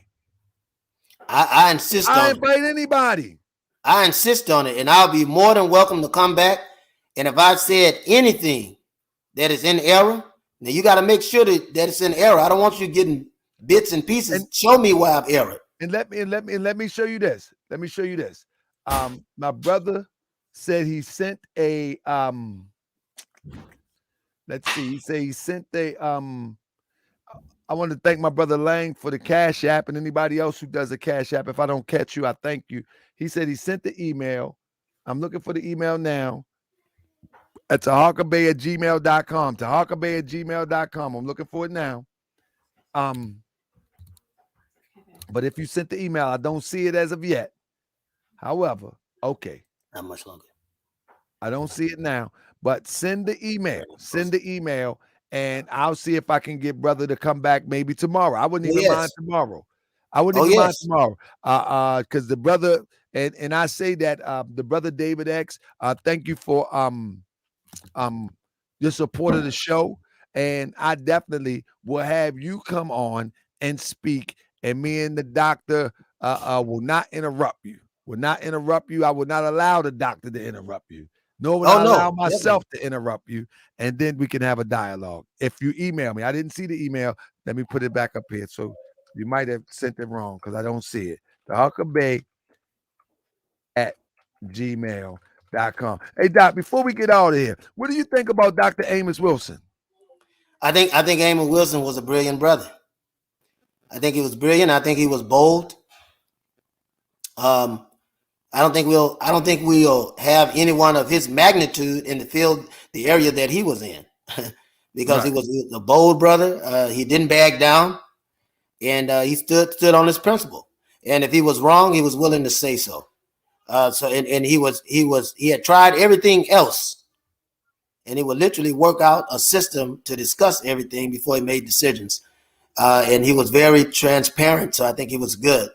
I was noticed, at least I'd say to Brother David X, I know he's true to his name. I saw he had pugilism on his as part of his marquee. It's pugilism, which means ready to fight, or boxer or whatnot. And I appreciate the fact that he's willing to keep coming. But I would love to have a conversation with that brother. And anything that I've said, if it's an error, I want him to tell me, and do tell me, because iron sharpens iron. Iron sharpens iron. So I do appreciate that. And I want to say that I want anyone that has hard-hitting questions, because I tell you what, it's been years and I'm still in a daze. I'm still rocking and reeling from more stuff that I see. And we have people killing us. We fussing with each other even tonight, and people are still killing us. And there's nobody to say, hey, get a gun, get your God and your gun. I would tell them that. I'm going to say that till the day I die, because you better believe I got my God and my gun. And if they come, and if I can't lose my family and be singing Kumbaya, I'm going to knock Al Sharpton out if he comes in my face. And I want all the revenge of every devil that I can see, because my life is over. If my wife and children are gone, my life is over. I don't have a life. And you got to understand that. And the white man, when he knows that you love your life so much, and that you love money so much, that he can pay you to kill you while he'll keep killing you. The only way that he'll stop killing you is that you start killing him. There's the only way. And you'll never kill him with his God. You've got to get your God. And that's why I want Farrakhan to go back to where you first found God, and go back and to rediscover that love for God. If you ever had it, go back to find it. And and the proof is in the teaching, but it continues to deviate, brother. And we have to have a true teaching of a black God that loves his people, and have told black people how to love each other, and to train one another and pull one another up, and to have a place where no white man can get involved. We have to have a place where no white man can join. He can't get involved. Now, if he wants to stay on the outside and throw gold nuggets toward us, yeah, you can do that, but you can't join us. You stay on the outside. And we have to be careful. See, he owes us for slavery. He owes us for slavery. So if he ever wants to pay, which he's never going to pay, but if you ever want to pay, you can do that, but you still can't come in our meetings. You can't come. That white man should be afraid to walk through your community. Something wrong with that. When the man walk through your community, he's not scared. He set up stores and come sleep with your women, sleep with your mother, sleep with your daughters. He's in your bedroom, in your kitchen, in your yard, in your house. And we've got to get to a place where we are out of the white man's yard, out of his kitchen, away from his woman, and out of his bedroom, and out of his house. He in the kitchen. Yes. He the black eyed peas. Yeah, these brothers are marrying these white women, and the black women are marrying these white men. And that's the reason why it's so hard for us to get justice and freedom, because we got to wade through this water. So let's do this, brother. Let's do this. Shout out to my brother First Work Media and all of y'all, man. Listen, I really appreciate y'all comments, man, and I hope y'all don't get to the point where y'all angered and furious about a difference of opinions or a difference of facts, the way that we see it. It's just such a tragedy to watch how this play out against Kevin Samuels, because Kevin Samuels had a difference of approach and a difference of opinion, and people are laughing and celebrating the death of one of their own. That's true, brother. Under the just because of a disagreement. I just will hope and pray that one day we can get to the point that we can disagree and not act like the same devil that we claim to dislike. We disagree, and many of us have teachers about the oppressor. Many of us have teachers about the white man, the devil. Many of us have teachers about how the European has enslaved, how the European, whatever we choose to call them in this hour. But many of us understand how the beast has worked against us. And the moment we disagree with one another, we turn right into that beast. We need to stop that. You know what I'm saying? Disagree, prove someone wrong, move along. Because at the end of the day, everybody want to make it home to their mother. Everybody want to make it home to their wife or husband or father or children or whatever loved ones. You follow what I'm saying? Exactly. Whatever loved ones you want to make it home to. And all of y'all ain't that tough. Because if you're that tough, y'all would have been taking out the enemy of all of our people instead of coming on Moorish World TV acting like you ready to take somebody out because you disagree. You ain't that tough. You can't be that tough because you're right here on Moorish World TV with me. You ain't got no stacked up bodies from all the times that the police then killed all of our people, from all the time that the police poisoned our people, and that all the time that the government and that whomsoever has poisoned our people. You ain't did nothing. So don't be talking tough here. All we asking you, dude, is to bring the truth. Shout out to my brother X3X, who will be on the show tomorrow. I just emailed him. He will be on the show tomorrow, and he's going to bring the facts as he see it. And family, you're welcome to do the same, but you can't come tomorrow because if bro said he can be here tomorrow, he will be here tomorrow. I emailed him back, and he'll let me know. So with that being said, anything you want to say in closing, Doc? Well, the sister give you the greeting, and she give you the greeting. Assalamu alaikum. She give the beautiful bill. Shout out to my sis Keishwell. Thank you, sis, for being in the building. And thank for all my brother. Black power, brother. Yes, indeed. Yes, indeed. Yes, come on, Doc. Man, listen.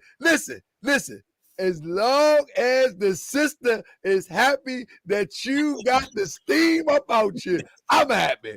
I'm trying to tell you. Well, I appreciate it, brother. I appreciate it, and I appreciate everything you're doing with the show. And just want to say that I love all my people. You know, we can disagree and still be in love. And I'm in love with the black family and love with black people. And I just know that this is getting serious. It's getting very serious, and we've got to get it together. And I'm glad for your show, so that we can get it together and get the truth out. Because when Minister Farrakhan passed, and even if it was a breakout today, he's done no teaching to tell us to defend ourselves. So we've got to carry the torch. And any leader that comes through, we have to be able to see something that he hasn't done. I respect any black leader that's come through, but I can't say that I believe that everything that's been done has been done that I'm satisfied with. I can't say that. And I'm sure a lot of Christians couldn't say that even about Jesus. And many of them going to church every Sunday and will literally give away their rent money and getting put out on the front doorstep.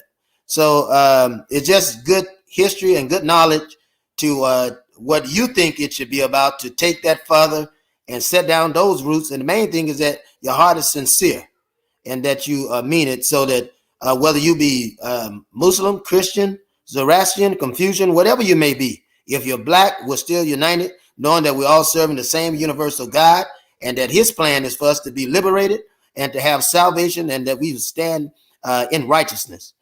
So that's all I want to say.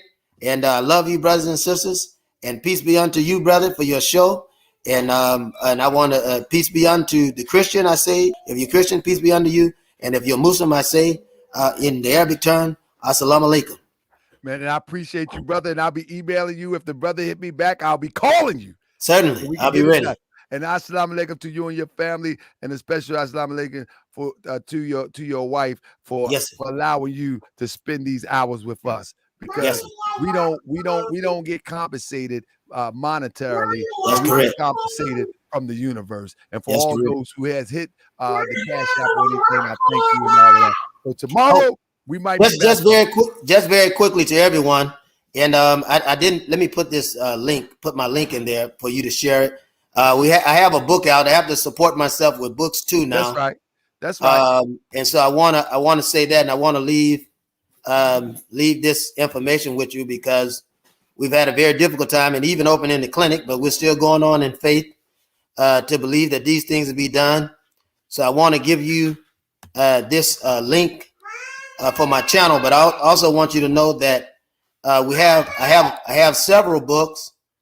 I've written 25 books, but I have several books that I'm selling now, and it's for support of me and my family.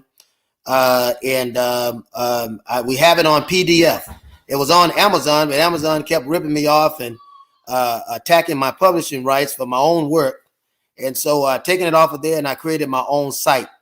So please, brothers and sisters, I asked it if I can get 10 books sold, that would be good for me. 10 to sell 10 books tonight or tomorrow, because it's very much needed. And anything that you can do, we graciously appreciate it. I want to put this, put my channel in there. You also see my Cash App attached to it. I'm not a money paid channel, so I'm a basic brother. But you'll see the Cash App, and so anything that you can do to help, I'm thankful for it. I'm going to keep teaching truth regardless. But certainly, if there's anything that you can do, I would appreciate it very much. So I'm very humbled. I'm not prideful, brother, and I'm being honest and transparent to you. But I love you, and I'm going to be on speaking even when I don't have anything. I'm still going to be on speaking, giving the truth the best that I can, and making it the best way that I can. Again, and I love you, and I thank you. And brother, I definitely be on here tomorrow if you need to see me, or anytime that you need to see me. And also, y'all can catch me on my own channel. I'm trying to build it up so that I can also support my family. And I just put the link in there, and there it is. Everybody should go to our brother channel and subscribe. I'm flooding it right now with the link. Sir. But with that being said, family, thank you, my brother, and we shall talk tomorrow. Peace. Thank you. Peace. Peace. So, family, hey, this was a beautiful, beautiful, beautiful build. I know a lot of brothers probably would get upset. I probably get a lot of call from my friends from the nation. I hope not, because I'm just going to continue to allow people to express their truth. And I think brothers from the nation should come on and express their truth too. I'm telling you, I'm not going to browbeat you. You know what I'm saying? I may, if you want some hard questions, I will ask you hard questions. But one thing I don't want to do is the one over. Well, we just need to get along. Well, we need to love black people. Well, Moors and blacks. I really don't want to do that. What I'm looking at is history where we failed and practical solutions so we don't continue to fail. That's it. History where we failed, practical solutions where we won't continue to fail. We can look at the good things that we've done and we can capitalize on those things. We can look at the successes and say, let's duplicate that success. Let's repeat that success. But when we look back and we see some failures, we can't be scared to say, man, we failed right there. We got to get right. You know what I'm saying? We got to get right. And so with that being said, you know who they say I am? He says to Harker Bay, Toronto Johnson.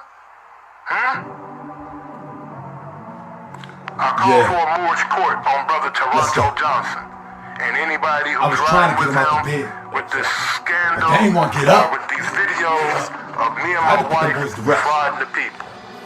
Check it. I never saw my brothers and sisters serving these packages when I was with Daweed Ali and them and Taj and them used to come to Chicago. I laid them old boys to rest. They was dead sleep anyway. Sleepwalking. They keep talking. I probably catch a charge and I don't care what any say. Nobody. Yeah, I'm the people's grand sheik, and the people's grand sheik ain't seen a man I can't beat. Only the gods is my equal. You mortals, you just my sequel. You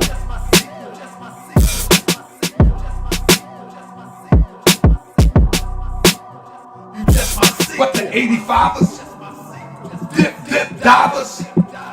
Trying to symbolize us? You already dead. Who done got up in your head? Rent free. You wanna know who sent me? Who sent you? Leg, head. I tried to pull you out the bed, but you got up all groggy. Started talking real crazy, eyes foggy. Couldn't see through the fog. Then I had to bring the dogs. Barking all up in your ear. Acting like you don't care. Oh, you don't care? Like you don't preserve life. Oh yeah. And you really don't care, right? Oh, you don't care, right? Well, we gon' really check that. Bet that. Respect that. Since you said you ain't scared to die.